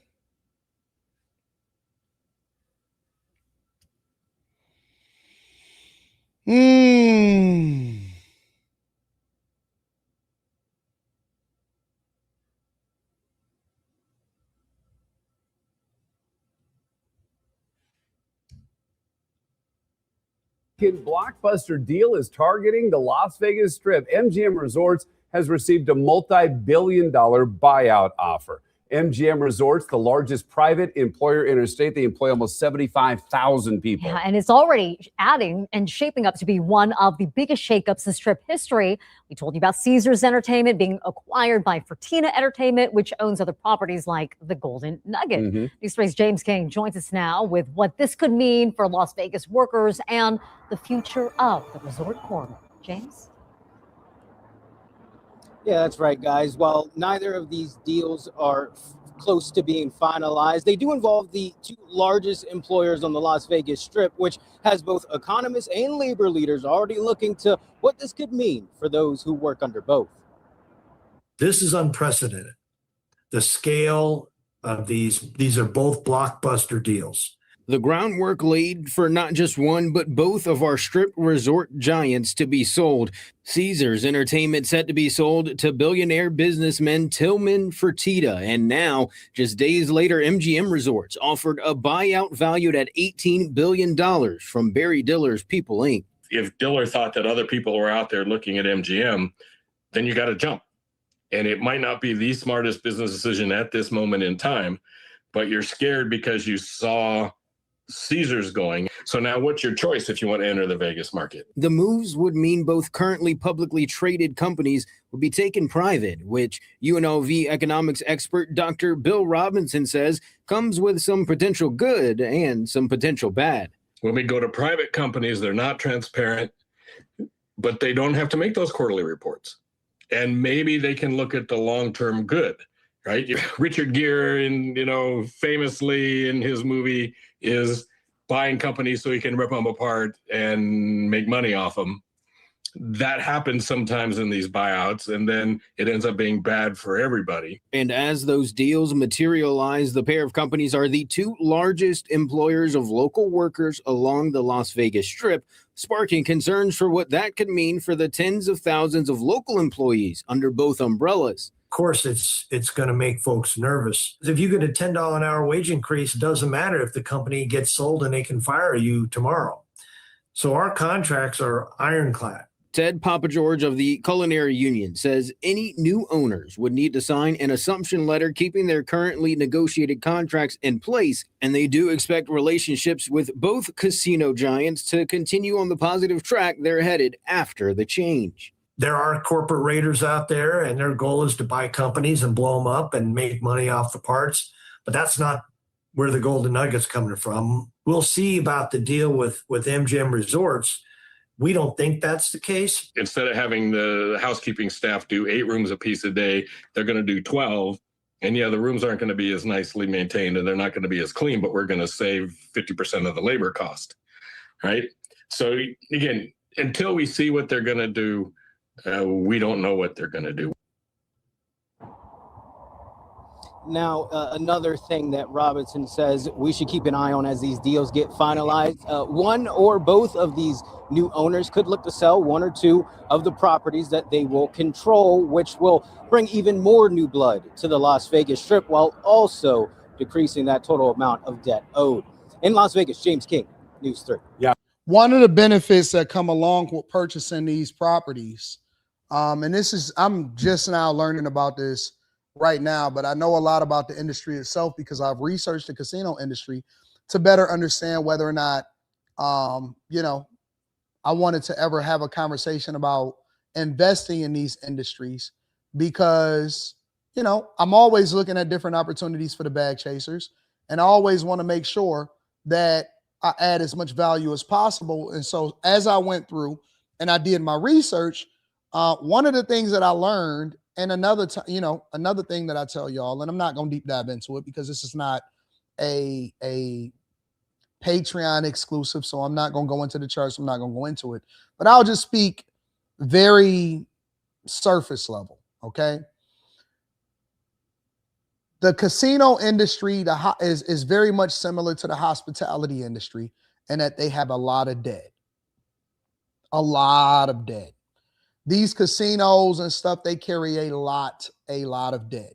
And they are one of the ones that are impacted by what's happening in the industry. Now, I would imagine that one of the reasons why Caesar sold and another reason why MGM could possibly be on the table is because the gaming industry itself is being disrupted. And I did some research on that, right? And so you have a lot of these different entities that's coming from out of the country. You got Resorts World also. You have FanDuel. You have a lot of these online sports making and bookmakers. You have even stuff that's outside of it that then try to tokenize. Stake, for example. They sponsor a lot of streamers and stuff like that. And so what's happening now is there's major disruption, especially when it comes to online gambling and all of this type of stuff. And Vegas is trying to figure out what it wants to do because I think that Vegas is in a good position. They went through a little bit of a tumultuous phase where they weren't so sure because there was so many casinos that are popping up in almost every major city. In almost every major city, there's a casino. Almost all of them at this point. I know that they're building new facilities down there in Oklahoma City. In Detroit, we have some of the most profitable casinos inside of the country. Chicago recently opened up their POS casino. Milwaukee, they have a casino. Pittsburgh, they got a casino. Obviously, Jersey got casinos. New York got casinos. And then you got all of the Indian reservation type casinos. The Hard Rock down there in Florida, they got a casino down there near Fort Lauderdale, Miami. And it's basically casinos in almost every major city, right? And that caused a little bit of a disruption because people used to go to Vegas in order to gamble. You used to have to get on a plane and actually go out of your way, and you spent an extraordinary amount of time to be able to gamble over in Las Vegas. Now, with the online sports books, and then you got sports makers, and that's basically integrated into the NBA and the NFL and FanDuel and all of that, and we see all of these advertisements. They was trying to figure out, well, what happens with these Vegas casinos? Well, what they realize is that people care more for in-person experiences. And if you go to Vegas, like I've just been to Vegas probably a few months ago, it's booming. People are back outside. They're going to conventions. They're going to CES. They're going to all of these places. But these are debt-laden industries. Cleveland, yes, Cleveland does have a casino. Dan Gilbert actually, I believe, owned that casino at one point. I actually been there, so that's integrated into the city. DMV got casinos. Everywhere basically has casinos at this point. And so what you basically see is people are taking on all of these debt for these properties. And Caesars and MGM was basically the biggest. They were the biggest stakeholders in all of these different properties. So, for example, let's go over to Caesars right now. When you see the Horseshoe, Caesars Palace, which I love Caesars Palace. It's a really great place to go and visit and go and shop at. The Link, the Flamingo. A lot of people don't know that the Flamingo, one of the things that's great about the Flamingo is pretty much in the middle of the strip. The Bellagio is in the middle of the strip, but the Flamingo is there. The Cromwell, Paris, Planet Hollywood, Harris, and a Link. Now, for MGM properties, now these are all of the Caesars properties that were recently acquired. So you go over there and you become a part of the Caesars, whatever. And so they got these Caesars properties in Las Vegas specifically.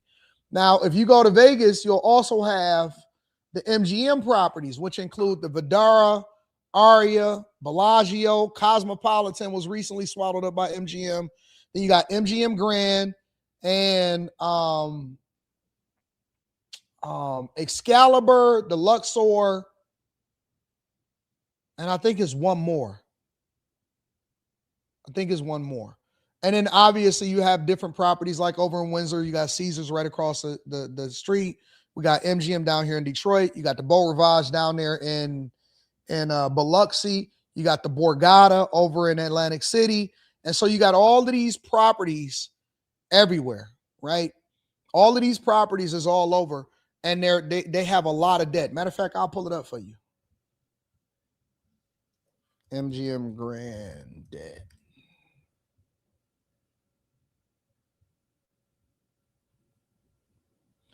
MGM Resorts International, parent company of MGM Grand, operates with a total debt load of approximately $31 billion. And the company's long-term debt sits at $6.4 billion. The significant debt burden is a central component of a recently proposed $18 billion acquisition deal that would take the company private. That's their total corporate debt, and a long-term debt is $6.4 billion. So that's what I'm trying to understand, is exactly what kind of deal this is. Because if you're proposing $18 billion as a buyout to take the company private, what happens to all of that debt?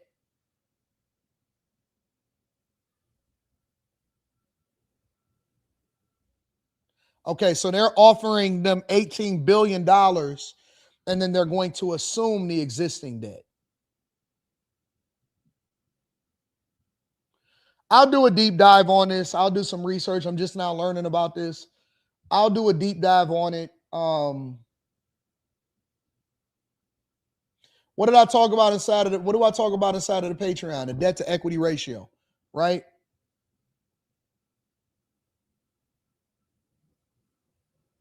Meaning that they basically have a lot of debt that they're using in order to remain in operation. And they're able to do that because they have so much cash coming in and out, and they're able to leverage the properties themselves. So the valuation of the company can be a little bit, we don't know what the valuation of it is, but they're saying that they want to take it private. I'll do a deep dive on this to better understand it, but yeah, man, this is a very interesting, very, very interesting proposal. I just told you about Fertitta Entertainment buying Caesars, and now another company is making a major move to try to own one of the most iconic businesses on our Las Vegas Strip. Tonight, our senior political reporter, Steve Sebelius, explains the push. Somebody says nobody wants to stay at the resorts anymore because the rooms and the resort fees are expensive. It depends on if you're a regular. If you go regularly to Vegas, you don't get resort fees. Real talk. If you go regularly to Vegas, you don't get resort fees. I could book a room to Vegas right now, and they're not going to charge me. I could book it right online right now, and they're not going to charge me nothing.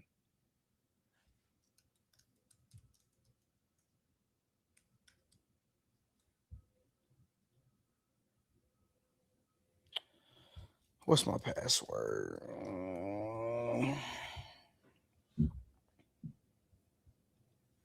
I don't know what my password is.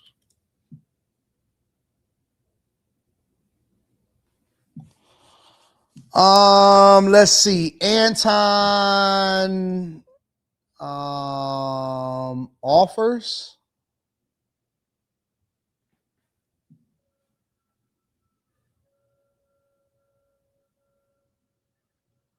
See what Time Dog's offers are. Let's just go hotel. What's my favorite to stay at? Bellagio. Complimentary rate, 4 nights, and I get $150 resort credit. There you go. Badara is actually my favorite. Call VIP services. Call your marketing executive or VIP services right now.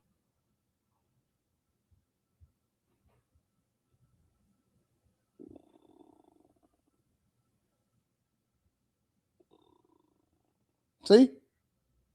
All of it is comped. The entire month. If I just wanted to go and live for free at a resort, then I can go and just get it comped. Honestly. At any resort, at any place, Bellagio, Vidara, Aria, all of that stuff, I could literally just get the whole month comped if I just wanted to. So I don't pay resort fees. As a matter of fact, they also fly me out, so I can get a private plane and they'll fly me out. And when I go to Vegas for free. And then they pay for all of my food. They'll pay for if I want a cabana, if I want a club, if I want a driver, if I want a car, if I want whatever it is that I want in Vegas, I can have. So, real talk. Don't matter where I stay, what I did is they give me the top room, they give me the presidential. And I prefer Vidara because Vidara don't have a casino inside of it. And so they give you dinner, they'll give you everything. So yeah, if you're telling me that it costs a lot to go to Vegas, I don't know what that feels like because I don't experience that. So it might be a little bit different for me. But I get it though. I get it. They'll give me as many rooms as I want.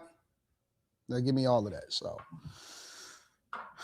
I'm with you, OG.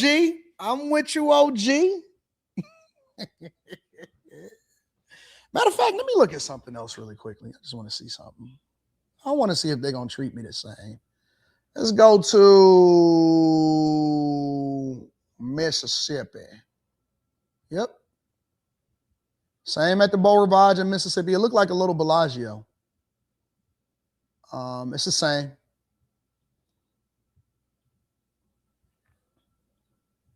It's Mississippi. Las Vegas. It doesn't matter where you go. It's all the same, bro. If I want to just stay down in Mississippi for a month or two, I could do it. It's June. This is July. It don't matter. And then you can pretty much go anywhere you want to go. You can go to New Jersey at the Borgata. You can go to Springfield, Massachusetts, Maryland. When I stay down in when I was over in when I go to DC, usually I'll stay at the Springfield and I could stay there for free. Or not Springfield. So this is Springfield, Massachusetts. So I went there, I stayed there before. When I go to National Harbor in Maryland, it's all comped. Everything is comped. Obviously Detroit is comped. It's a bunch of different places that's comped. So yeah, man. Somebody says, do I use points? No, I don't use points. I do not use points.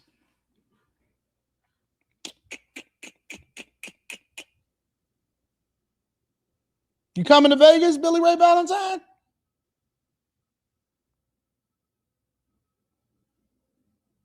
Somebody said, what do you do to be able to get all of that? Okay, so let me give y'all the hack. A lot of y'all may not be familiar with it, but it's not about how much money you spend. People don't understand that. I'm not going to give you the game here because, again, this is confidential information. Not confidential, but it's not information that I like to give to everybody because then everybody would know the hack. It's not about how much money you spend. It's about the action that you're willing to give. It's about the hosts. It's about networking. It's about a lot more than just that. They don't care what your hosts that give you and put you in these spaces don't care about whether you win or lose. They don't care about that. They care about whether or not they can justify the action. So a lot of people are confused. They'll say, oh man, that's because it's not. It's not. It has nothing to do with it whatsoever. The hosts don't care. The only thing that they want to be able to justify is the action. But I'm going to just leave you. I'm going to leave it right there. I'm going to leave it right there. All right. And the reason, let me tell you, the reason why I don't want to share this type of information is because I don't want y'all to start getting caught up in this lifestyle and something that you're not built for. You're not built for that. Honest to God. You'll start getting into it and then you'll start looking at it as a form of income, trying to make some money. It's not about the money. It's about the action. It's not about the money. It's about the action. You start focusing on the money and then that's when y'all develop a habit. That's when you're going to go broke. Has nothing to do with the money. Has everything to do with the actions. Now, it is a hack that go along with it, but I'm not going to share that with y'all because I don't promote gambling on this channel. I'm just talking about Vegas in itself. Make sure you guys hit a like for the algorithm, subscribe to the channel, and turn on your notifications. AD, are you buying property in Vegas? No. Absolutely not. Bro, only Nevada and South Dakota have more casinos than we have in Oklahoma, and we have the world's largest casino in WinStar. That's crazy. I've been to Oklahoma a couple times, but never stayed at a casino. All right. What else we got going on that y'all wanted me to cover? Y'all keep asking me, man, did you cover this? And Anton, did you cover that?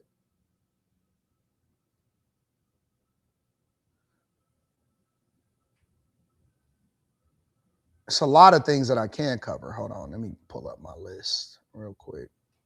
Oh, hold on. I gotta pull this one up for y'all. We gotta pull this one up for y'all. Give me a second.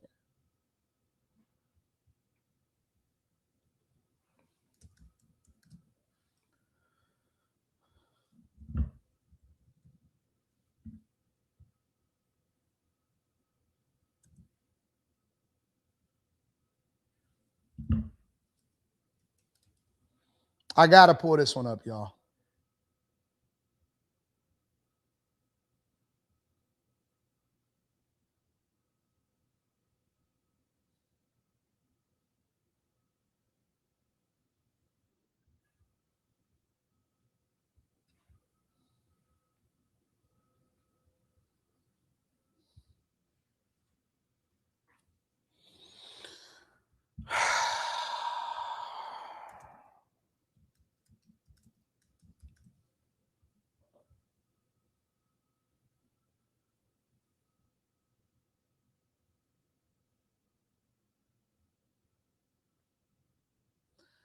D-Wade.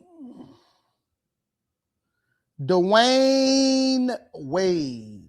We gotta talk about it. I have to bring this up. I have to do it. And the reason that I have to do it is because I got no less than 14 emails minimally. Over the last 24 hours, I've gotten no less than 14 emails from people saying, Anton, you got to look at this, bro. You got to see it. You got to see it.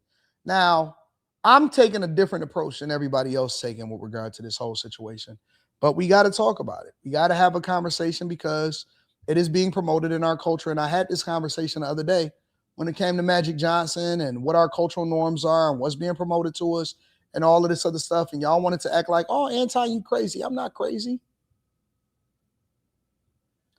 I'm not crazy.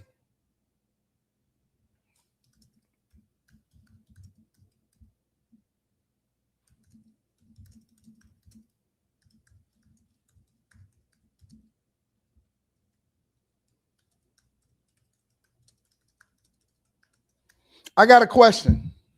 And I also am going to pose this same question or some modification of it, depending on how we mine this out. I'm going to pose the same question on After Hours tonight. And I got a feeling that After Hours is going to be fire. I got a feeling that After Hours is going to be fire tonight. And my question is this. I'm approaching this differently, guys. My question is this. Should Dwayne Wade be considered as one of the worst fatherly examples for the culture? Should Dwayne Wade be considered as one of the worst fatherly examples for the culture?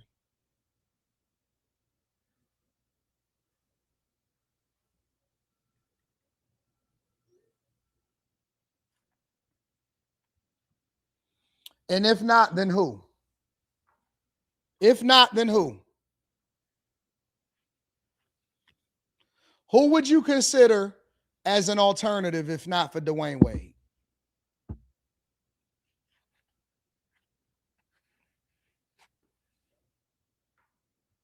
I don't think Will Smith is. I wouldn't. And when I say one of the worst, I'm talking about public figures that also have kids that wanted to be public figures. All right. If they were private citizens, I wouldn't even have this conversation. But the fact that they are going on People magazine and they parading this around and they're promoting it and they're using their child, I'm just going to say child, as a public figure, I think is worthy of having a conversation about. I wouldn't say Will Smith. As weird as Will Smith's kids are, they just weird. That don't necessarily mean that they then did anything that would lead us to believe that he's a bad father.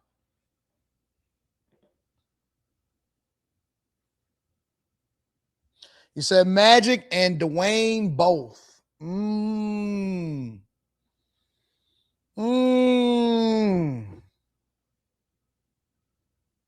Let's hear what Zaya Wade has to say.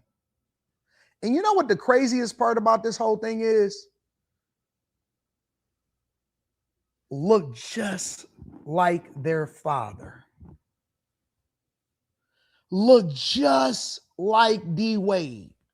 Same height, same build, same everything. It's crazy.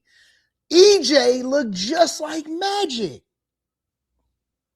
Zaya looked just like Dwayne Wade. It's crazy. All I see is D Wade right here.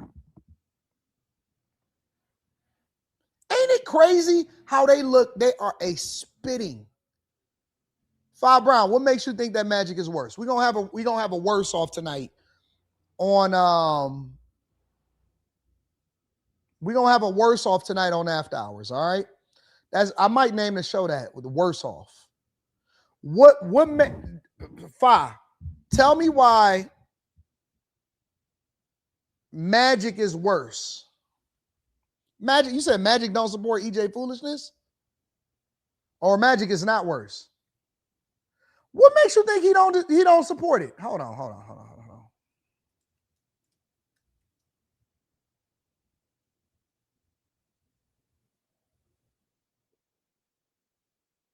You can help a lot of men, a lot of people in our community. Your youngest son chose to live his life as a gay man. That's right. And I remember I heard somewhere where you said, well, it was you kind of saw things that normal boys like to do. He kind of didn't want to do it. Right. So you kind of had an inkling, but you wanted to hear him say it. That's right. You didn't want to form. You're like, nah, this is not what I want to do. Mm-hmm. How was that conversation? Mm-hmm. And then how were you able to get past that? Because like they say, there's really no manual of how to be a parent because you're going to be throwing curveballs that you don't. Some people in the chat, like Fi Brown, like OQ, they're all saying Magic is not supporting it. Okay, well, let's hear it out of his mouth. Let's see whether he's supporting it. Don't have any idea how to hit, that's right. But you just got to sit there and say, okay, let's work through this. Yes. How were you able to have a conversation with him and say, EJ, you're my son. I love you. If this is the life you want to live, live it to the fullest? Well, Shannon, that's a excellent question, and how you phrased it too and put it together. In the beginning, I was like any other dad. Oh, I'm gonna get him in sports, and, Right. you know. And so, Did he ever like sports? No. And so when we start first soccer and then football, he like, mm-mm. And then, you know, I saw early on he's playing with dials. Right.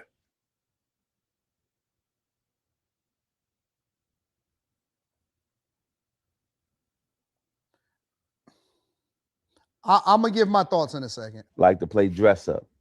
But then if I come in, he would hide all that. Right. But I saw it. Right. You know, and so I think as he got So how do you wait, so you just see it and that's it? So you just see that he plays dress up, he plays with dolls, and that's the end of the conversation.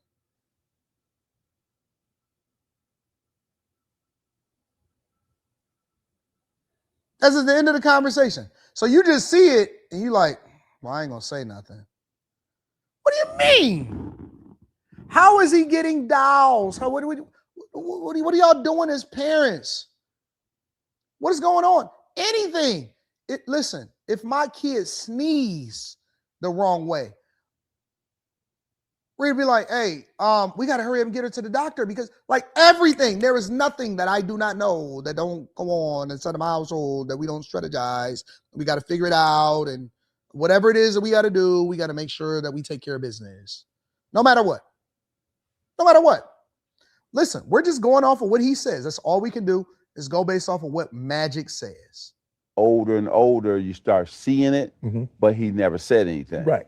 And so I think he was trying to keep it from me. Right. And then finally, you know, he felt strong enough that he could finally tell me. Right. And so he made me change, right? And so it wasn't, he had to adjust, I had to adjust. Correct. And but Did his mom know? Yes, mom knew.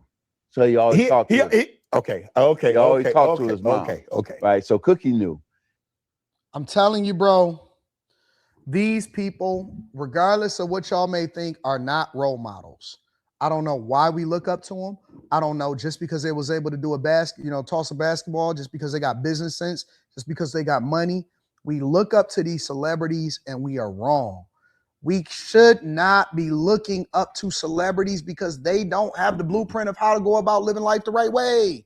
We can't, and I'm not saying that y'all should look up to me. I don't know who you should look up to, but I know you shouldn't look up to them. No. What you mean mama knew? Mama knew and y'all ain't saying that, y'all ain't worked together. Y'all ain't devised a plan. Y'all ain't try to figure it out. Y'all ain't come to, hey, we got to get that. Not my son.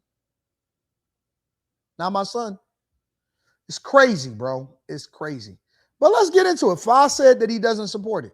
And so Cookie. But she never told you. That's She was right. waiting on him to tell me. Right. How your wife don't tell you. I don't believe it. I don't believe it. How does your wife not tell you?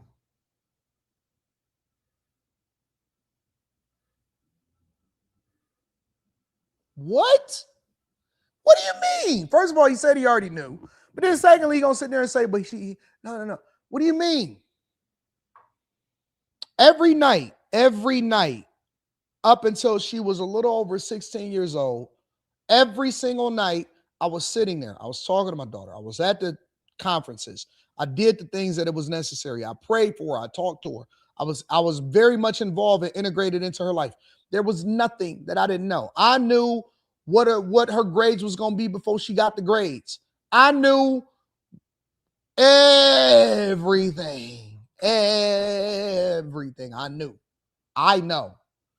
Even I was talking to her the other day and I said, yeah, so I see X and is, X, Y, and Z. And she was like, ah. I was like, oh, yeah, you ain't think I knew. I said, I know everything. I know my job is to know everything there is to know about you. Everything there is to know about you. Everything. Even her mom, her mom will come to me and say, Anton, such and such, but don't say nothing because I'm not supposed to tell you. Okay, I got you. I'll handle it. Look, wink, wink. I'll handle it. What do you mean? What do you mean? What do you mean? This is where we gonna differ. Y'all talking about this unconditional stuff. This is where we gonna divide. This is where we gonna differ. Years ago, I told y'all, I said, no, my kid ain't going out of state. Out of state to college for what? No, my kid got to go into a certain curriculum. Why wouldn't they? They said, Anton, you're not gonna be able to control it. This is some of y'all been around for a long time, and so you already know what I'm saying. I said years ago, 5, 6, 7 years ago, we was on panels and stuff on another show. And they would say, Anton, you can't control your kid. I said, why can't I? So what you saying? They can't go out of state. What happens? Well, you lose daddy's blessings and you lose the money, you lose the access, you lose everything. You remember that ABJ's wife? Oh, yeah. Yeah. No. This is how it's going to go. This is how it's going to happen. Under my covering, there will be no staying on campus. Whatever it is that I got to do to make sure that this is the way that it's got to go, this is the way that it's going to go.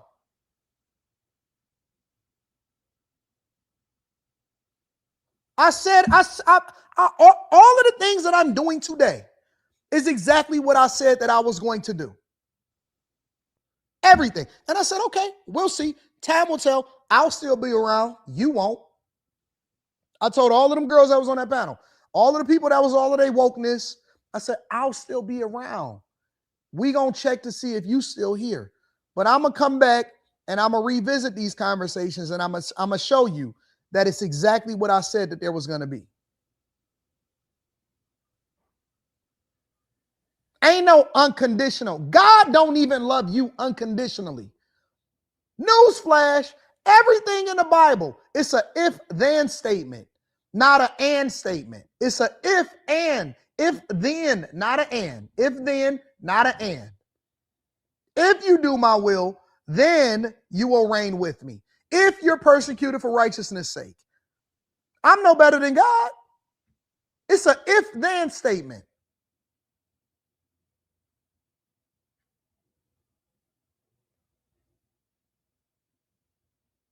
Ain't no unconditional. What do you mean? Everything is on condition. You trade against me, I crack your head open. You bad in school, let me go get the strap. If you good in school, then you get rewarded and you get more freedom. Ain't no unconditional. That's how they finessed you. Yeah. Oh, and that one too. And that one too. Everything is on condition. You have to set the expectation and have them meet the expectation. There ain't no reward, ain't no participation trophies when it comes to parenting. That is what is wrong with us. But let me get to what Fa Brown said. Right. So, and I finally told him, I said, let me tell you something. You my son. I love you. Yeah. I don't care. You want to be a gay man? I'm supporting that. Right. Fa Brown said Magic doesn't support it. Fa Brown said Magic doesn't support this. This is what Fa Brown said, not me. Magic is saying something completely different than what Fa is saying. So who am I to believe? Am I supposed to believe Fa, or am I supposed to believe Magic about what he's saying about his own kid? Who am I supposed to believe, Fa?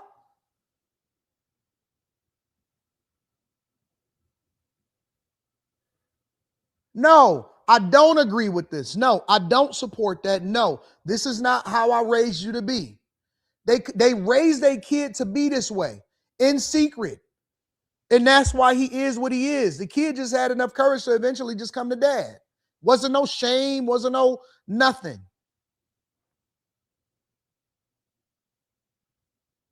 So if it's a lie, then Fa must know better than Magic. Out of his own mouth, word for word, this is what he said. Yeah. I don't care. You want to be a gay man? I'm supporting that. Right.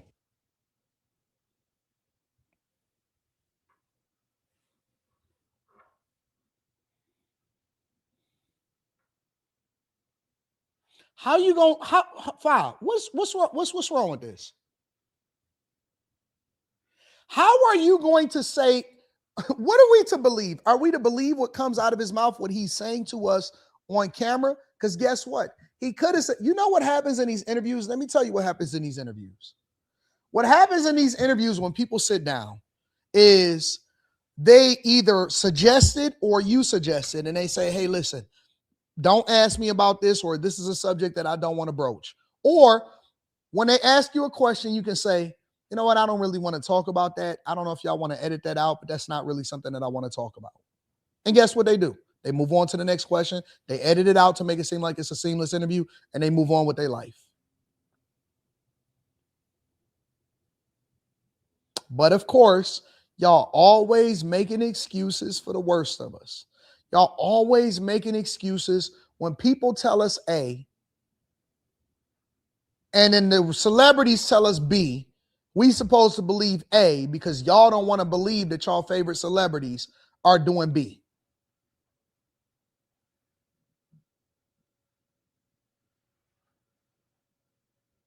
What are we to believe? What do we believe? Am I to believe what I hear coming out of your mouth, or am I to believe something different? Somebody said he has multiple businesses. I don't think he would say that he don't support his gay son because of society. Let me tell you something, and this is the very problem with it right here. I don't care about no multiple businesses when it comes to me raising my child. I don't care about what the world think when it comes to me doing what's best for my kid. Multiple businesses? What? This is my child. This came out of my loins. Who are y'all? So you would sell out your own flesh and blood for the world? In order to be accepted by the world, you would give up your own kid. So basically, your kid becomes a sacrifice. So your child is a sacrifice for the world, is what you're telling me. You would rather give up your own flesh and blood and loin for the acceptance of the world. Well, guess what? That's the way you bust hell wide open. So if y'all keep on trying to tell me about these 100 different businesses, man, I don't care nothing about that. I don't care nothing about no businesses when it comes to doing a thing and saving my child's life.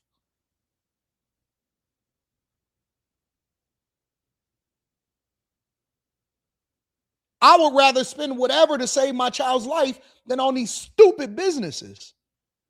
Can't take this junk with you. Money is supposed to be a tool. It's not supposed to be something that you worship. It's supposed to be a tool. You're not supposed to worship it. Y'all looking for acceptance of the world? Wow, okay. So I guess we all on different pages today, huh? I guess we all on different pages today, huh?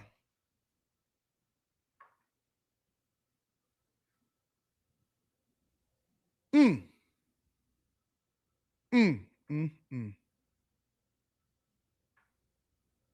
amazed. I'm amazed at what I'm hearing today. Maybe this is the reason why I'm the leader of the bag chasers, because sometimes I have to make a little bit more sense than everybody else when it comes to these important subjects that we having a conversation about.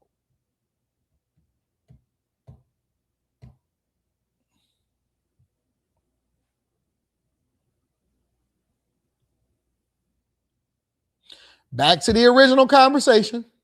Dad told me not to mess it up, that being away from your parents is hard. It's really hard, but also it's exciting and it's fun and it's freeing. And I think I've learned to get out of my shell a lot more and be more sociable. And I feel like I can go up to people that I've never met and just strike up a conversation. I think I'm just starting to connect with people more. And I think that's what college is about, is just connection. So I think it also helps me here in spaces like this, where I get to connect with so many lovely, lovely people in my community. And even just in work too, right? I mean, it's all about connection and experiences. I think that's what it taught me. My dad told me not to mess it up, that he is paying tuition and it is expensive. And I would hope that I'm doing that just as well. No, I'm just trying to focus on doing my classes, but also having fun and understanding more about myself as I'm growing into my individuality as an adult. But really just taking the time to understand the difference between school me and friend me and real me. And Yo, look how tall this person is. Just as tall, if not taller than Dwayne Wade. Look at the mask that Dwayne Wade has gone. What is happening in this picture right here? Should definitely be helping a team win a championship somewhere. Should definitely be helping a team win a championship somewhere. What we talking about? What we doing, y'all? What we doing?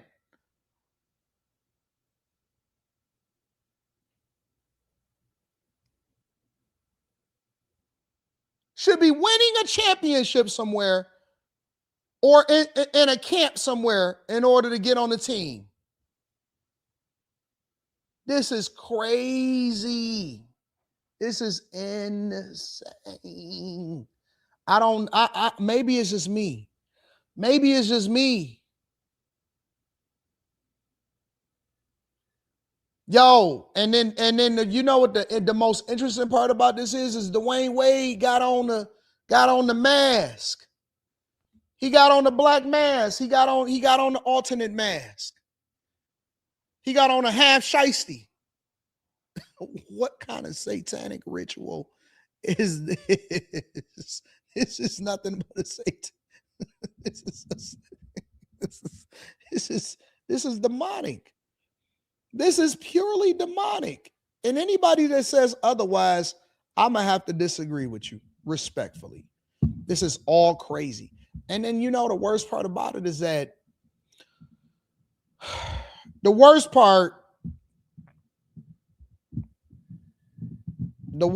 about this thing is not even the fact that people have to struggle with the decisions that their kids make once they get grown. The worst part about it is not that you're just a failed parent. But here's the worst part about it, in my opinion, is that we're promoting it. We're promoting it. So they're parading their kid around and making them a celebrity and making them a public figure and wanting them to be at the forefront of the movement. And they wanted to make their kid the sacrificial lamb in order to try to get them in the public eye. That's the worst part about it, is that they're actually promoting it. And that's why we're having a conversation. Is because they're pushing this. They're pushing this as an agenda to the culture, and they're trying to make it seem like it's okay. And unless there's enough people that actually say, nope, this is not okay. Nope, this is not what we stand for. Nope, this doesn't make sense. Nope, everybody should not be a public figure. Everybody should not come to the front of the congregation and be the voice of the culture. No, it's okay for us to say no. It's okay for us to say we don't agree. It's okay to say, nah, this ain't it. This ain't it, pimp. Your ability to be able to win a championship does not overcompensate for you pushing this crazy agenda. And you're not a good father. Great basketball player, horrible father. Great basketball player, horrible role model. How about that? Horrible role model. Phenomenal basketball player. Phenomenal shooting guard. Great teammate. Part of the Heatles. Horrible role model. Horrible. Absolutely horrible. And it's okay for us to say that. We don't have to accept everything that they put in front of our face and think that okay, yeah, it's cool because it's D Wade. D Wade said it, so we should be able to accept it. Nah, forget that, bro.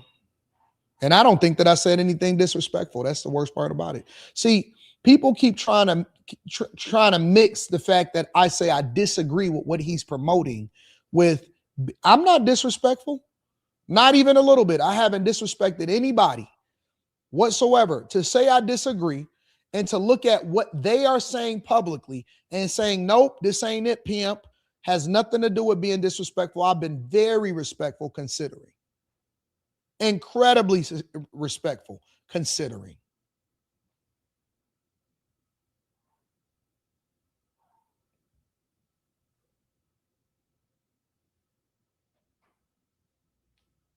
You bought his book about fatherhood, Gerald Spiro? What? What? No, you did not take advice from Dwayne Wade about fatherhood. No, you didn't. No, you did not. Impossible. You know what's so funny? I did a review video of a guy that was saying that I could save it for tonight. Well, y'all let me know if y'all want me to talk about it. I'm gonna read some of the super chats. I was looking at a video of a guy, and he's a person that I guess he's a younger person that goes and tries to spread the gospel and spread the word. And he was saying that Burning Man is the most demonic place that he's ever been to in his entire life. Y'all let me know if y'all want me to talk about that, if y'all want me to move on to something different. No, I ain't even cracked no jokes. I ain't cracked no jokes or whatever.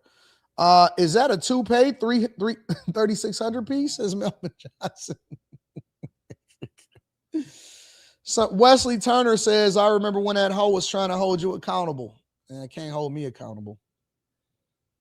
They so poor and broke.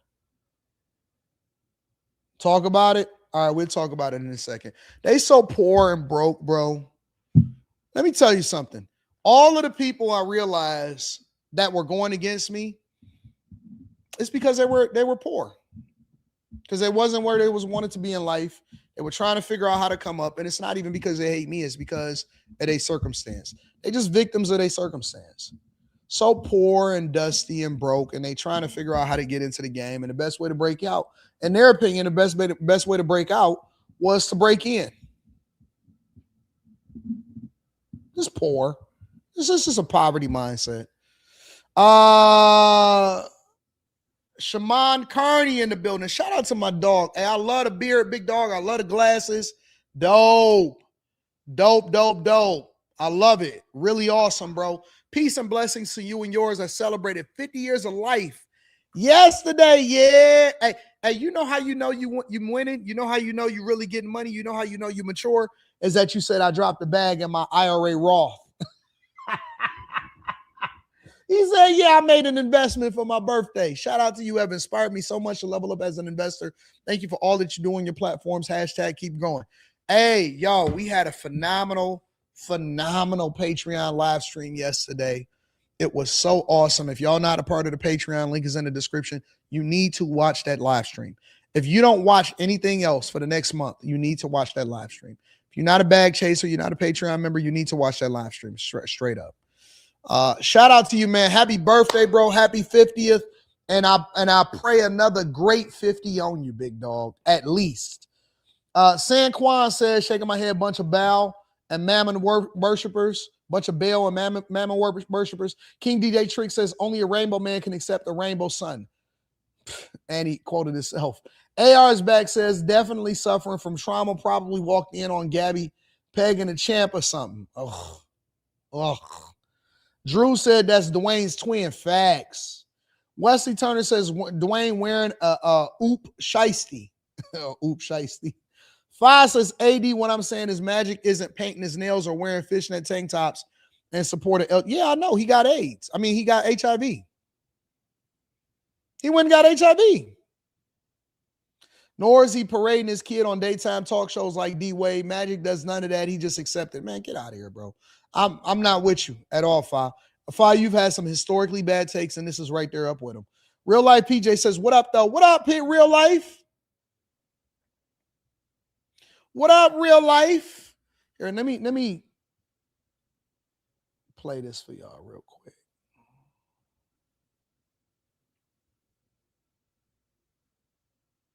Oh, man, I wanted to talk about something else, too.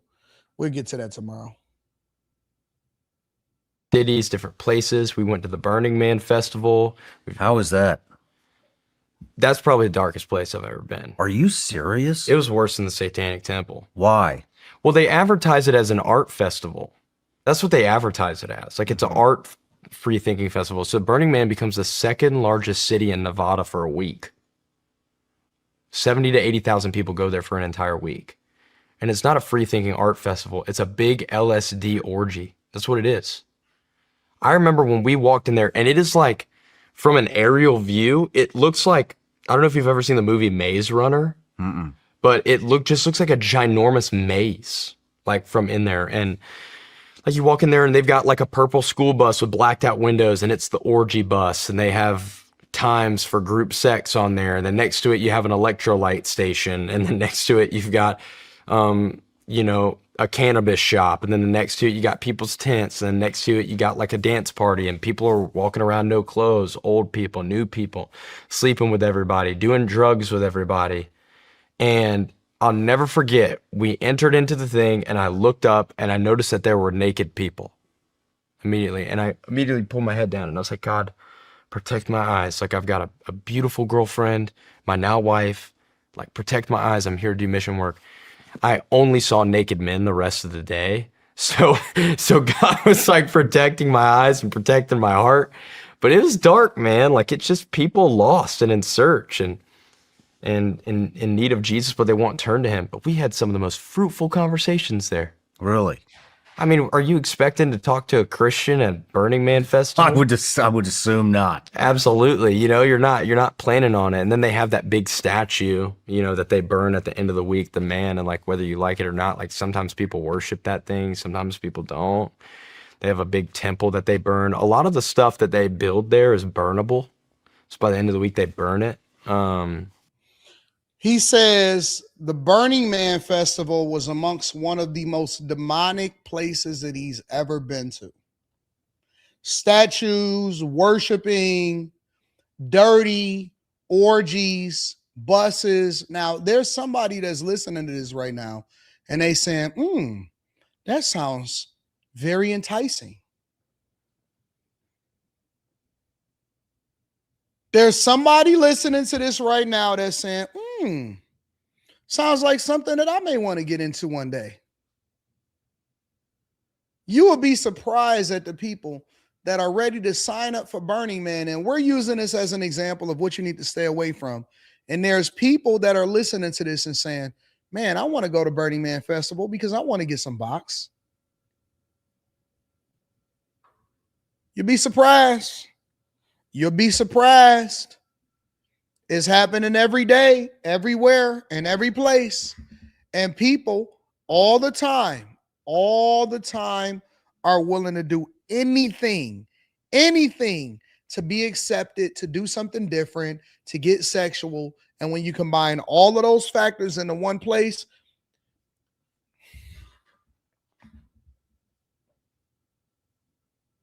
have y'all ever been in a space before or did something or was about to do something and then you felt icky either before it happened or after it happened, and you was like, man, and you just had that thought in your head and it was like, what am I doing? What's wrong with me? Have y'all ever been in a space before where you was like, how did I end up in this place? What did I do to lose myself? And it's okay. Like, I think that most of us have experienced that at least once or twice in our lifetime. And let me tell you what happens in life that allows for you to keep going, right? I remember, and I'm going to be absolutely authentic. Maybe I won't give so many details, but I remember my first day at orientation for college, right after high school. And I just didn't feel good about it because I was in a situation and I was just like, this ain't even me. Like, I wasn't even raised this way to be in this type of space. What am I doing? Real talk. Like, I don't know if it's the Holy Ghost because, you know, some of us was raised in a church and we was raised in a black church. And being raised in a black church, you was raised differently to where even if you went off and you did something that you wasn't supposed to do, your conscience was going to tug at you, right? You thought about your salvation or you thought about things and you was like, Nah, you know what I'm saying? This ain't even, I know I ain't supposed to be in this type of situation. You know what I'm saying? My parents didn't expect for me to do this. They sending me to this college and to this orientation, and they're thinking that I'm supposed to be on top of things and doing things and focus on my classes and picking up my classes and taking whatever, tests so that I can ultimately get the classes that I'm supposed to get. And the first thing that I do is get myself into something that I know I ain't supposed to be in with these little funky hussies, these little funky hoes over here. And you start to feel icky a little bit. And I don't know if some of y'all may not feel that way because either A, you was raised in an environment where there were no real morals and standards, and you got your morals and standards based off of what you didn't want to be when you seen everybody else doing stuff. Or, you just don't know what that level of spirituality was. But I was raised in the church, and I was raised in a space where anytime that we did something, we felt shame. And in order for us to even continue to do it, we had to overcome the shame to figure out how we can continue to do it. Now, let me tell you how people lose themselves, how people get so far gone to where their normal is something that somebody will look at and say, man, what the heck happened to you? Let me tell you how people lose themselves. They train themselves to not focus on or think about it as a bad thing anymore. They get so far removed from the difference between right and wrong to where they surround themselves with people that justify them instead of people that hold them accountable.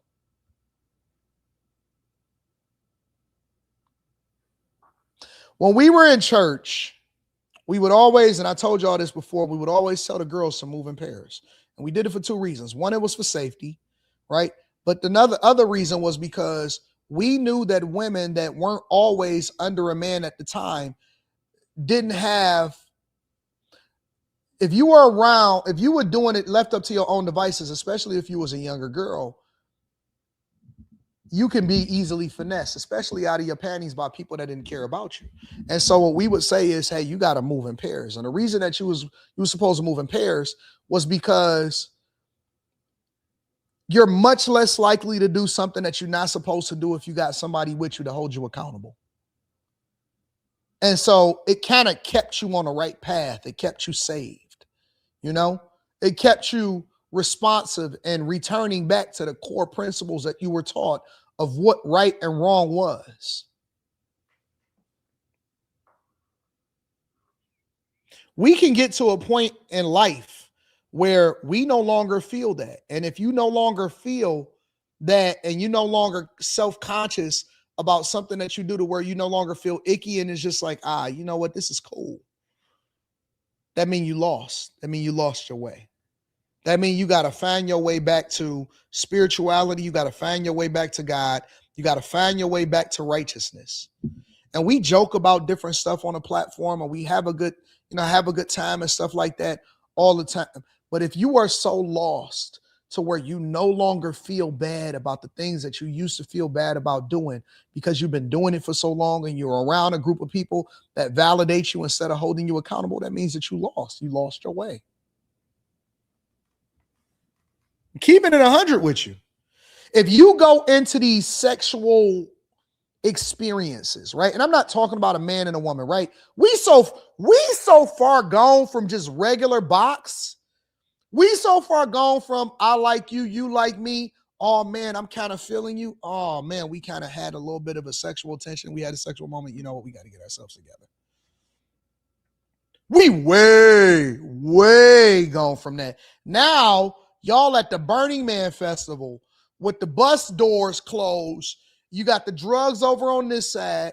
You got the orgy bus over on this side. You got the statues that y'all gonna burn. And you out there with some goggles because you in a desert and mud and you ain't even got no showers and you having box. You getting boxed and you see naked men walking around and you don't even trip about it. You see naked men walking around you and you don't flinch. Naked men that you don't know walking around you and you don't flinch. It's not even a thing to you no more. You're low. When we get to that point, When you get to the point to where things ain't even normal no more, stuff that you couldn't imagine in your life is not even normal anymore. It's like, all right, wait a minute. Wait, you supposed to have a snap out of it type of moment. Wait a minute. What am I doing? I'm in the desert. I'm in the Las Vegas desert with a bunch of crazy white people that I don't even know trying to get some sex. And it may be a man that pull up to my bumper.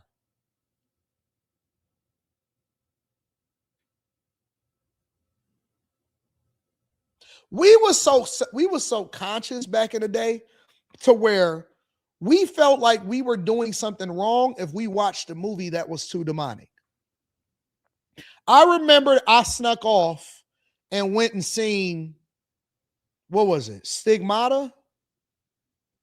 It was a movie called Stigmata or something like that. And I wanted to see it because I'm a scary movie. I love zombie movies. I love, gore type movies, Jason Voorhees, all of that type of stuff. And I think I had snuck off because I knew that I couldn't really say nothing. Hey, I'm about to go see Stigmata or whatever. I had snuck off and I had went and seen this movie called Stigmata. I felt I couldn't even finish the movie. I was just like, I gotta go. I ain't supposed to be here. This ain't for me.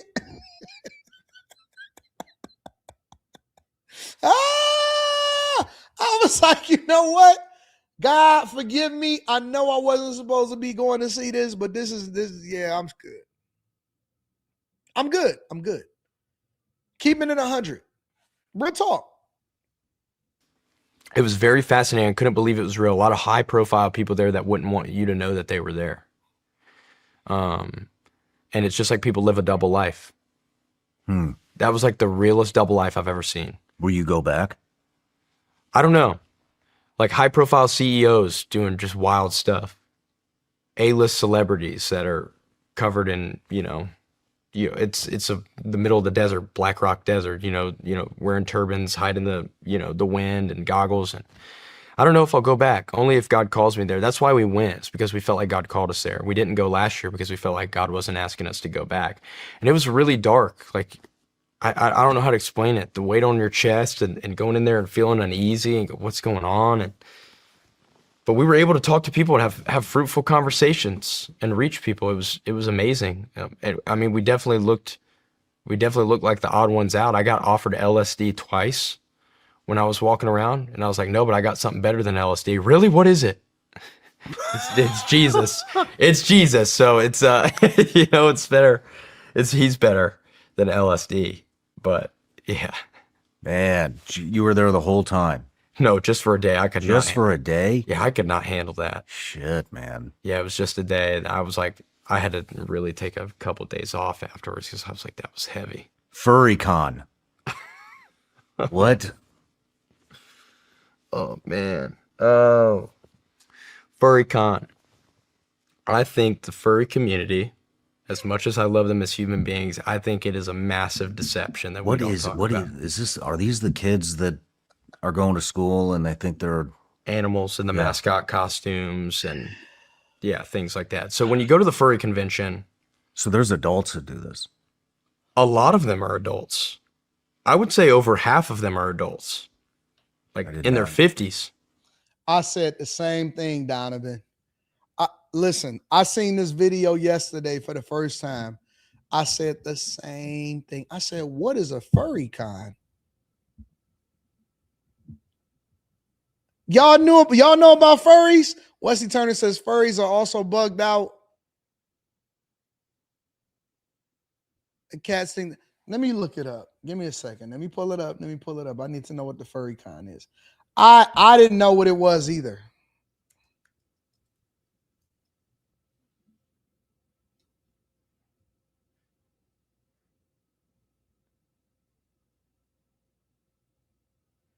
This look wild.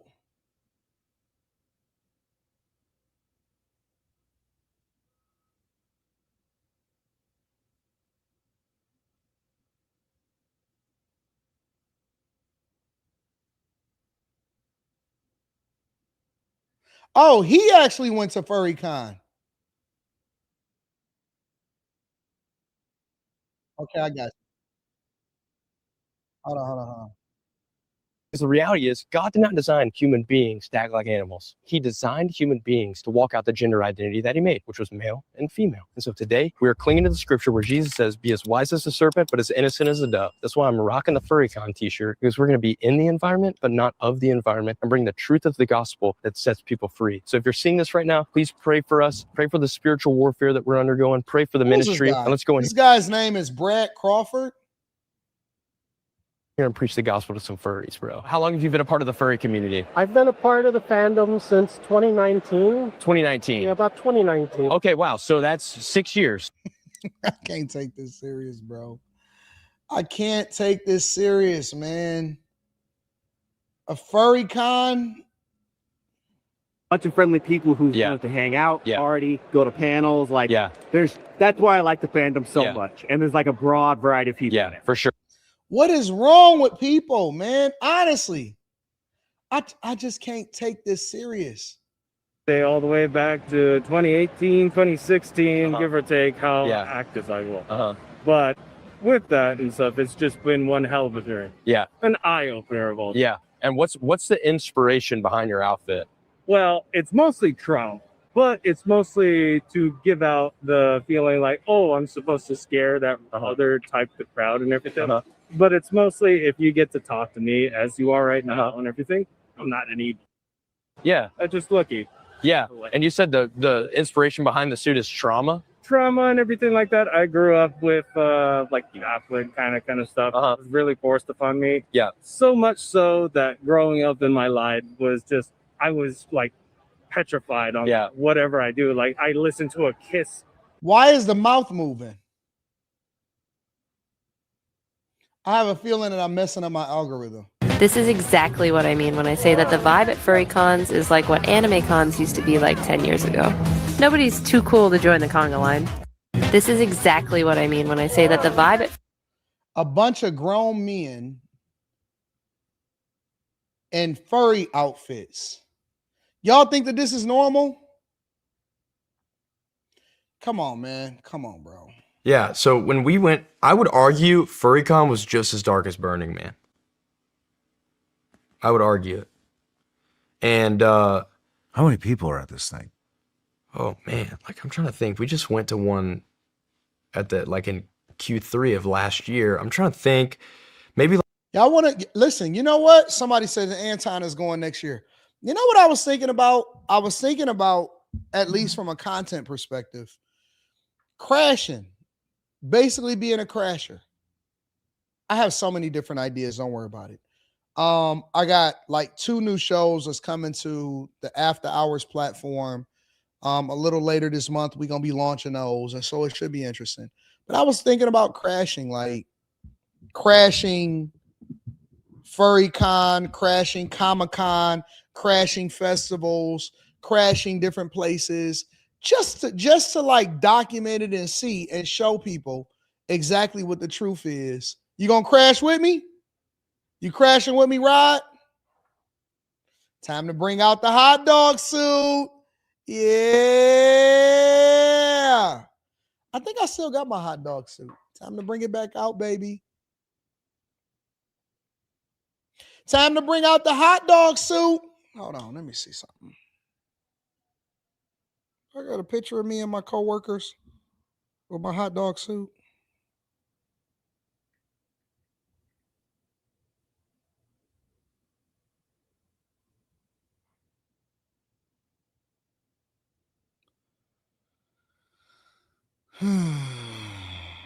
Nope, I don't have one with my coworkers.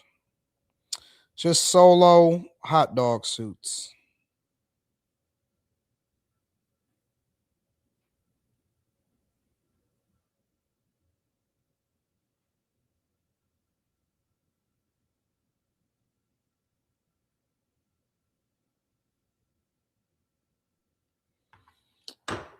Oh, well.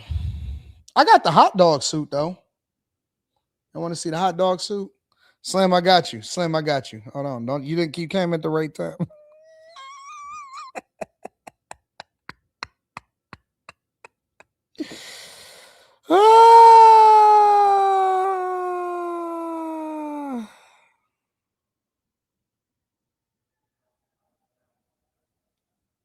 I got you, Slim.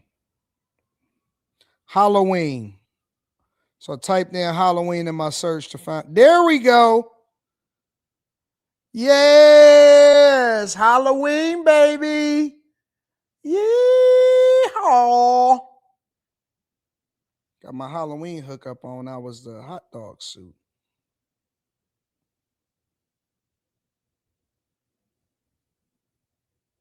I feel like I should have some more of these in here.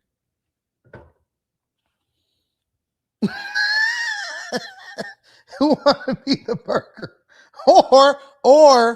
Or I could be the wiener, and then I need some buns. Or I could be the burger, and then I need some cheese, some lettuce, and some buns.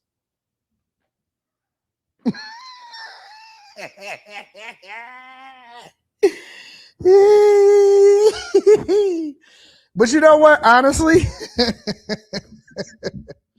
that's why I love life. I don't take life that serious. I like just doing fun stuff and finding myself. I'm about to be a food furry. No, listen, I think we should go to Comic-Con. Where's the next Comic-Con? Let me see.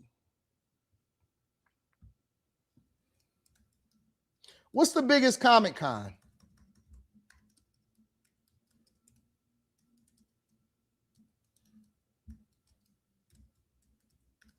So I can go and visit all of the crazy people.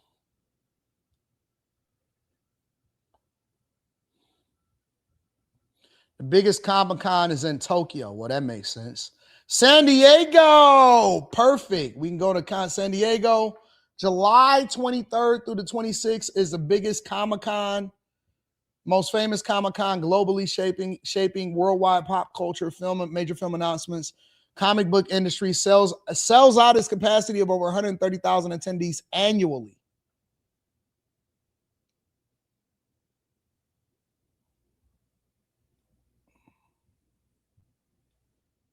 Look at these people.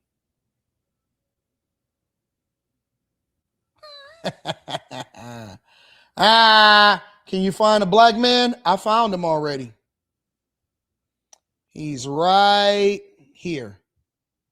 And he has a headband on. He's right there. There's the Hey!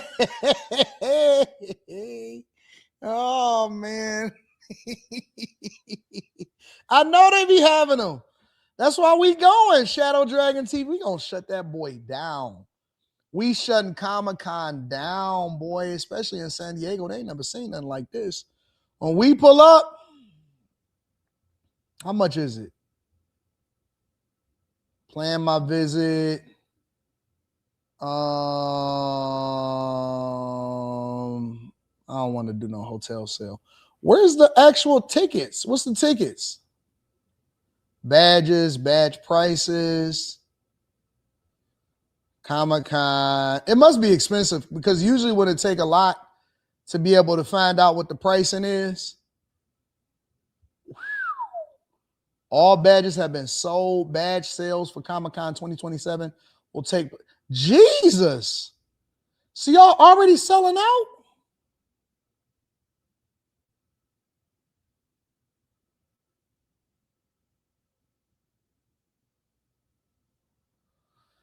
Wow. Already sold out of Comic-Con badges. All right. Well, there that is.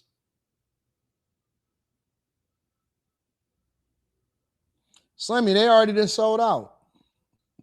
Hey, Slimmy, remember when we was doing that show and they got the Indianapolis? When is the Indianapolis? AD, come this weekend to Indianapolis Comic-Con. Let's find out what it is.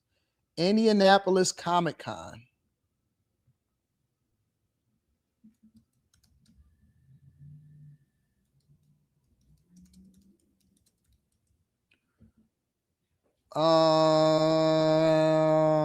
Is it called Indie PopCon? It ain't Indie PopCon. This must be it. June 5th through the 7th at the Indiana Convention Center.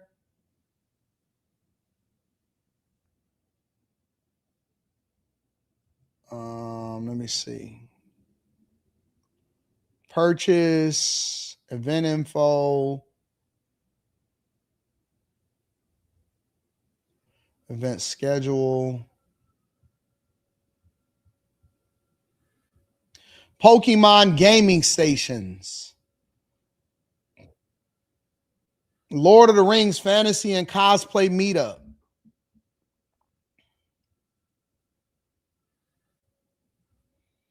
I'm about to give people a whole new full year worth of content. Remember when Anton was dressed like a furry at Comic-Con?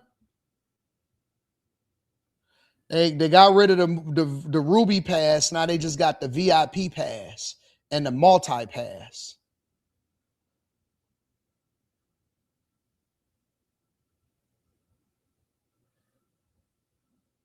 You know, Indiana, they really not that far. I actually went and visited Indiana. Shout out to my Indianimals out there. Y'all didn't know I knew about the Indianimals, did y'all? I might come through. I might pull up. I might pull up to Comic-Con. All right.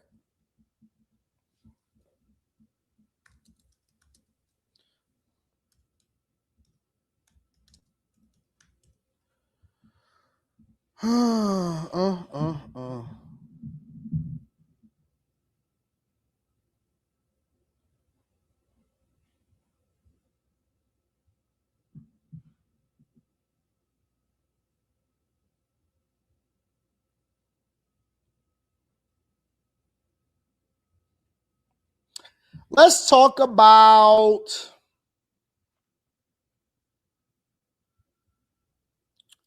Fiddy, Diddy, and Daphne.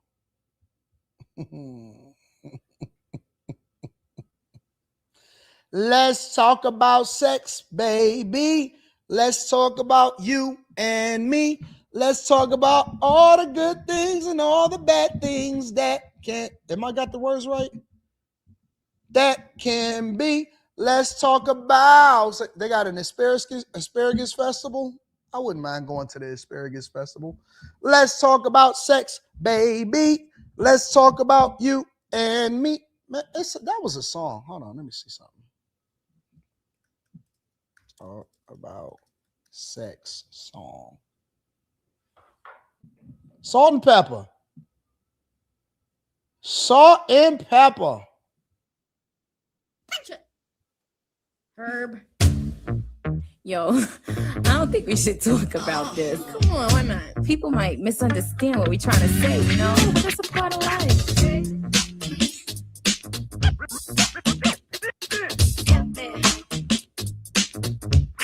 Come on. Let's talk about sex, baby. Let's talk about you and me. Let's talk about all the good things and the bad things that may be. Let's talk about sex. Let's talk about sex. Let's talk about sex. Let's talk about sex.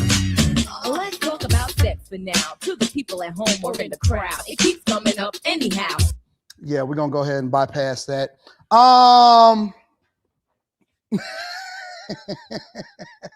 Let's talk about sex. So we have this love triangle, ladies and gentlemen. And in the middle of the triangle, we have none other than Fiddy. It's Fiddy. It's Fiddy. I bet you when 50 dropped in the club that he never expected for go to Adult Con. What is Adult Con? They teach you how to pay bills? What do they do at Adult Con? I bet you when 50 dropped and he was going at Ja Rule and he dropped in the club, go, shawty. It's your birthday. And it's so funny because I remember when Fifth was with this woman right here, right now. Slimmy, we're gonna talk about this tonight. However, I wanna Slimmy, correct me if I'm wrong. All right. When Fifth first got with Daph, Fifth was mad at his other baby mama, and that's when he had came out with that song, "Have a Baby by Me, Baby, Be a Millionaires. I had a baby, pay the money for the baby come. Who the hell cares?" And he was on the 1, 2, 3. Oh man, this is crazy how everything come full circle. You know what's so funny about that? That was the 1, 2, 3 Billionaires remix of 50, Diddy, and Jay-Z. The 50, Diddy, and Jay-Z remix. And he was like, "Have a baby by me, baby, be a millionaire. I write the check before the baby come. Who the hell cares?" Oh, so Diddy was on the 1, 2, 3 remix. Oh man, it's all coming back to me right now.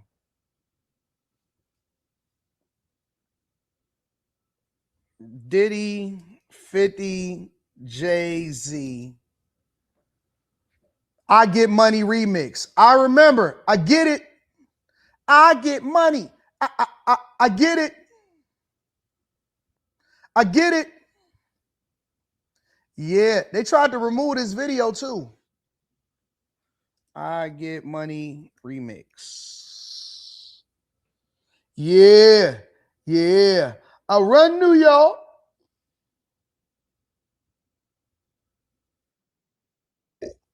Forbes, 1, 2, 3.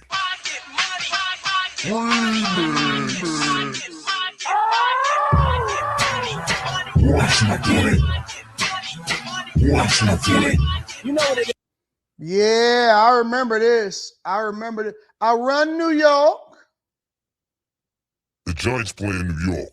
The remix, baby. Yeah. For real, yeah. Come on, man, I'm hot now. Drop now, top down, I got style. Been around the block, pal. Imagine what I got now. The Bentley, the Ferrari, maybe the Bugatti, Range of Maserati. I got them all. Goddamn, my money, my money long. I black out and break up. Had a baby for the million cup. Who the hell cares? I remember this. I remember this. Yeah. I run New York. Isn't it funny how everything comes full circle? Diddy did 50 a solid on this. Because I remember. Because Kanye, I remember this. Because this was around where he did the Justin Timberlake song. Ayo, I'm gonna turn into $2 G. Why don't you get out on top of me? Yeah. Ayo, I'm gonna technology. She won't sit. She won't sit. Ooh, she won't sit. I gotta give it to her. Your hips, your thighs, your ties, I'm coming in your hips, your thighs, your ties, I'm coming in your hips, your thighs, your ties, I'm coming in your hips. Top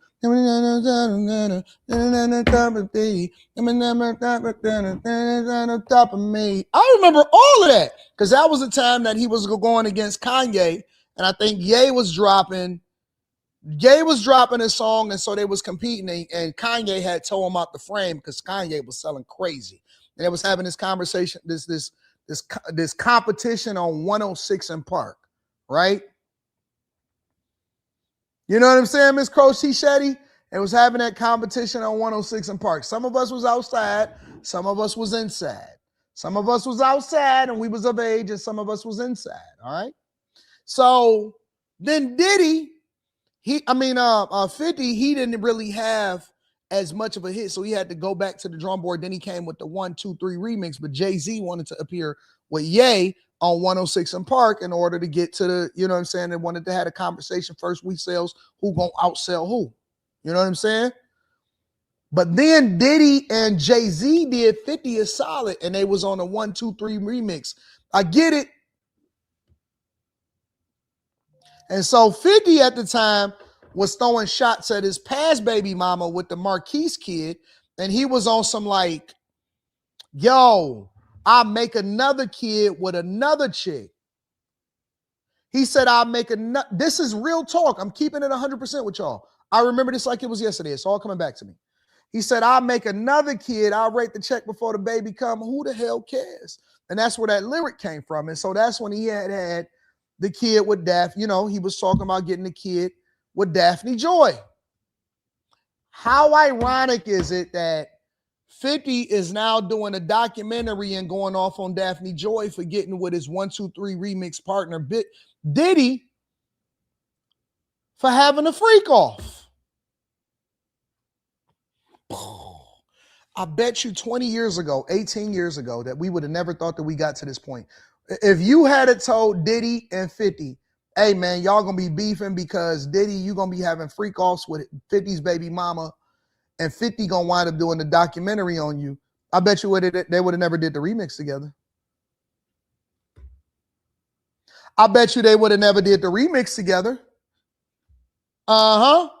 I bet you Jay wouldn't have hopped on a 1, 2, 3 Billionaires remix if he'd have knew 50 was going to be trying to diss him all the time.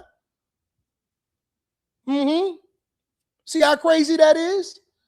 And what did I tell y'all on a regular basis? Oh, we going to definitely talk about this on After Hours tonight. What did I tell y'all was going to be at the precipice, in the middle of all of this foolishness, when we deal with all of the things that we deal with on a regular basis? There's always going to be, ooh, ooh, we won't sit. She won't sit. Ooh, ooh, we won't sit. I gotta give it to her. Them hips, them thighs. You got me hypnotized. I'm gonna your hips, your thighs. You got me hypnotized. Come on, your hips. It's gonna be a woman. A woman. There's gonna be a woman. Ain't that what Farrakhan said? A woman is gonna be right there in the middle of everything that you got going on. When you fall out with your homies, when you get mad at them, when you have a freak off, it's going to be a woman right there in the middle of your disagreement.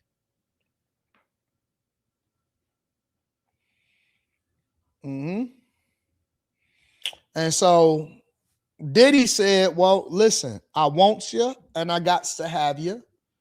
And so he wound up getting him a Daphne in order to replace a Cassie. All of these E's, girls with E's at the end of their name, for some reason, Diddy had a thing for them. Or at least with the E, it sounded like an E at the end of their name. Young Miami, Daphne, Cassie. Remind me to stay away from any girl whose names even sound like an E at the end of her name.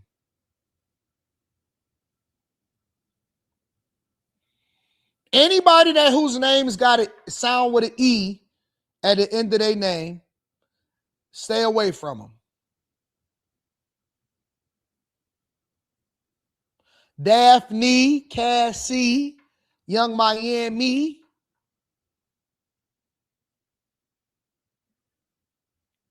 Ashley. Y'all say Ashley. Don't say Carrie.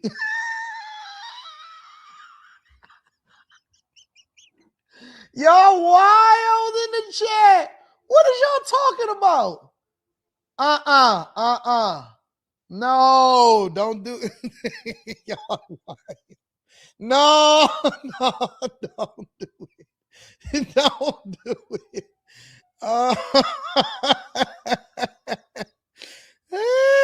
Kimmy. Y'all said I gotta stay away from Kimmy? No. Kimberly. No. Mimi? Brittany too? Come on, man. Stop. Slimmy?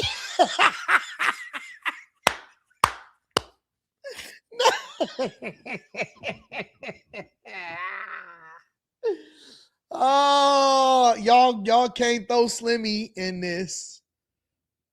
No, you can't throw Slimmy in this. No, the whole team, they can't throw Slimmy in this.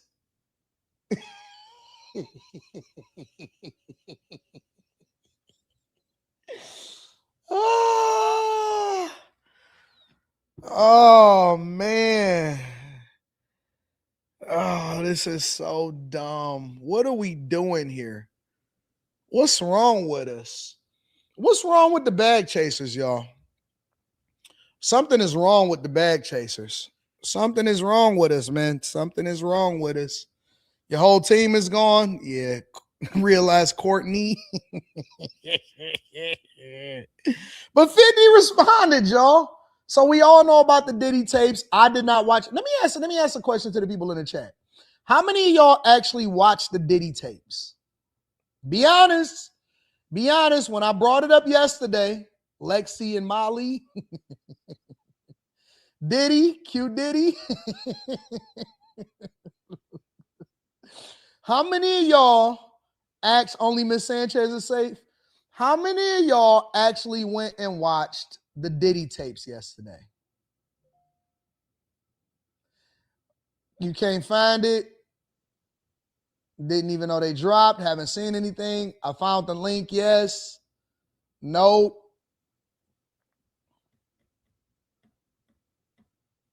You saw it, Eric D. Drop the link. I don't know where it is, honestly.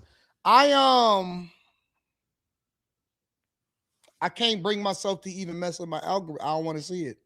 I can't do it because if I see it, then it's gonna scar me for life. I feel like it's gonna scar me for life. But 50 apparently responded to the whole situation, and this is what he had to say. He says she is not a victim. Sire is. Sire is the name of his kid that he had with Daphne Joy. He says she is not a victim. Sire is. Can you imagine going to the 8th grade to find out that this is your mom?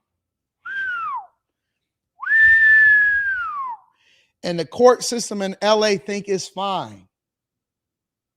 How would y'all feel, man, if y'all was in this type of situation? I would be devastated.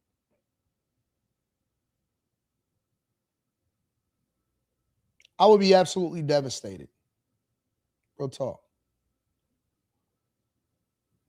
He says, free Diddy. He has gone through enough being born with no peen. Oh, my God. And this is the statement from Daphne Joy that she wound up erasing. This is the statement, all right? She says, buckle up, buttercups. This is the whole statement. She said, everybody plays the fool sometime. No, she didn't start it off with the song. Come on, Daphne. No, she didn't start it off with the everybody plays the fool sometimes. She started off with the song. Fam, you got to do better. We got to pick better women, honestly.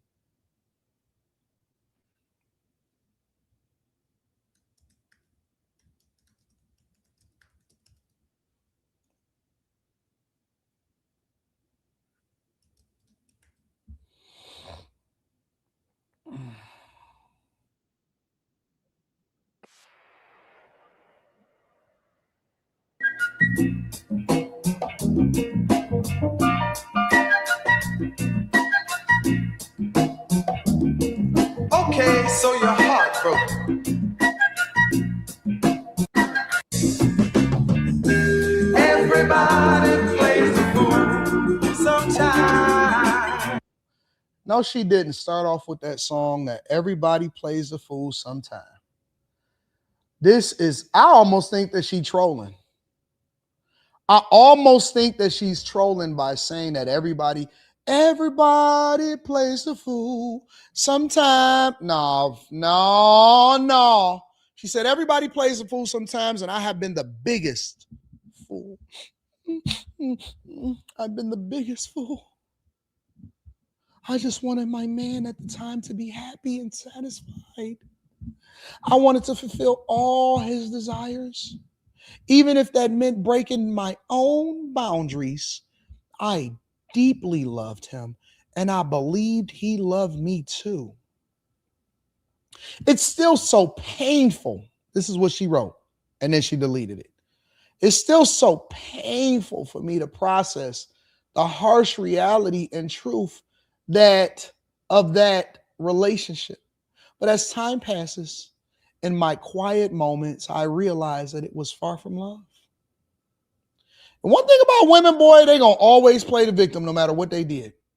The recent leak was a tape I never consented to being filmed on. I was blackmailed by the person in the video and was threatened that if I didn't give him the lump sum of money that they would leak it on the web. I almost gave in to this demand, and once I didn't, this person eventually sold this tape to a giant media outlet. Ooh, what is a giant media outlet? Diddy might come up from this. Diddy might come out of jail, sue, because you cannot release. This is a federal crime, and this is absolutely something that a jury will rule in your favor as a result of. If Diddy comes out of jail, out of prison, and he's able to pinpoint and find who leaked the tape, he can definitely get some compensation as a result of it, okay? It's just the facts. Cannot release the type of stuff. Sold it to a giant media outlet. The media outlet called me one day and said that they had the tape and asked if I had any comment before the release. It was the first time I ever fainted in my life. Once the media company understood the tape that they purchased was revenge porn and an extortion scheme, they backed off from broadcasting it. I know that they're probably reading this, and I want to say thank you for doing the right thing, even though years later, it come back to haunt me again. It took me all day to find the courage to rewatch my abuse. Having to watch this, how is this abuse? You consented to it. Having to watch this tape was triggering and painful because I knew the inner turmoil and pressures I felt in those moments. I was not and was never in my right mind throughout the entirety of that relationship. See, I can't take it, bro. I can't take it. How come every time a woman participates in something, all of a sudden she becomes a victim? She said, I was not and was never in my right mind throughout the entirety of that relationship. Seeing myself so lost is excruciating. I just want to hold that girl in that room and get her out of there and tell her that wasn't love. And she didn't need to do this for love. My heart is breaking as I type this. I wish so many things were different but I can't take back the hands of time. I can only continue to move forward and slowly learn to love and trust myself again. I want to love and protect myself so much that I'll never come across such a harmful environment again. Oh my God.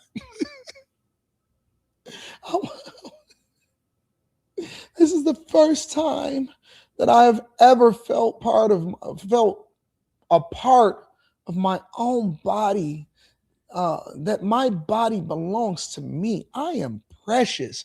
I am special. I am worthy. This I promise to hold true in my heart for the woman I am becoming and for the woman I once lost. I am woman. Hear me roar.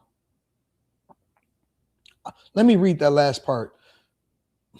This is the first time that I have ever felt a part of my own body and that my body belongs to me. I am precious. I am special. I am worthy. This I promise to hold true in my heart for the woman I am becoming and for the woman I once lost.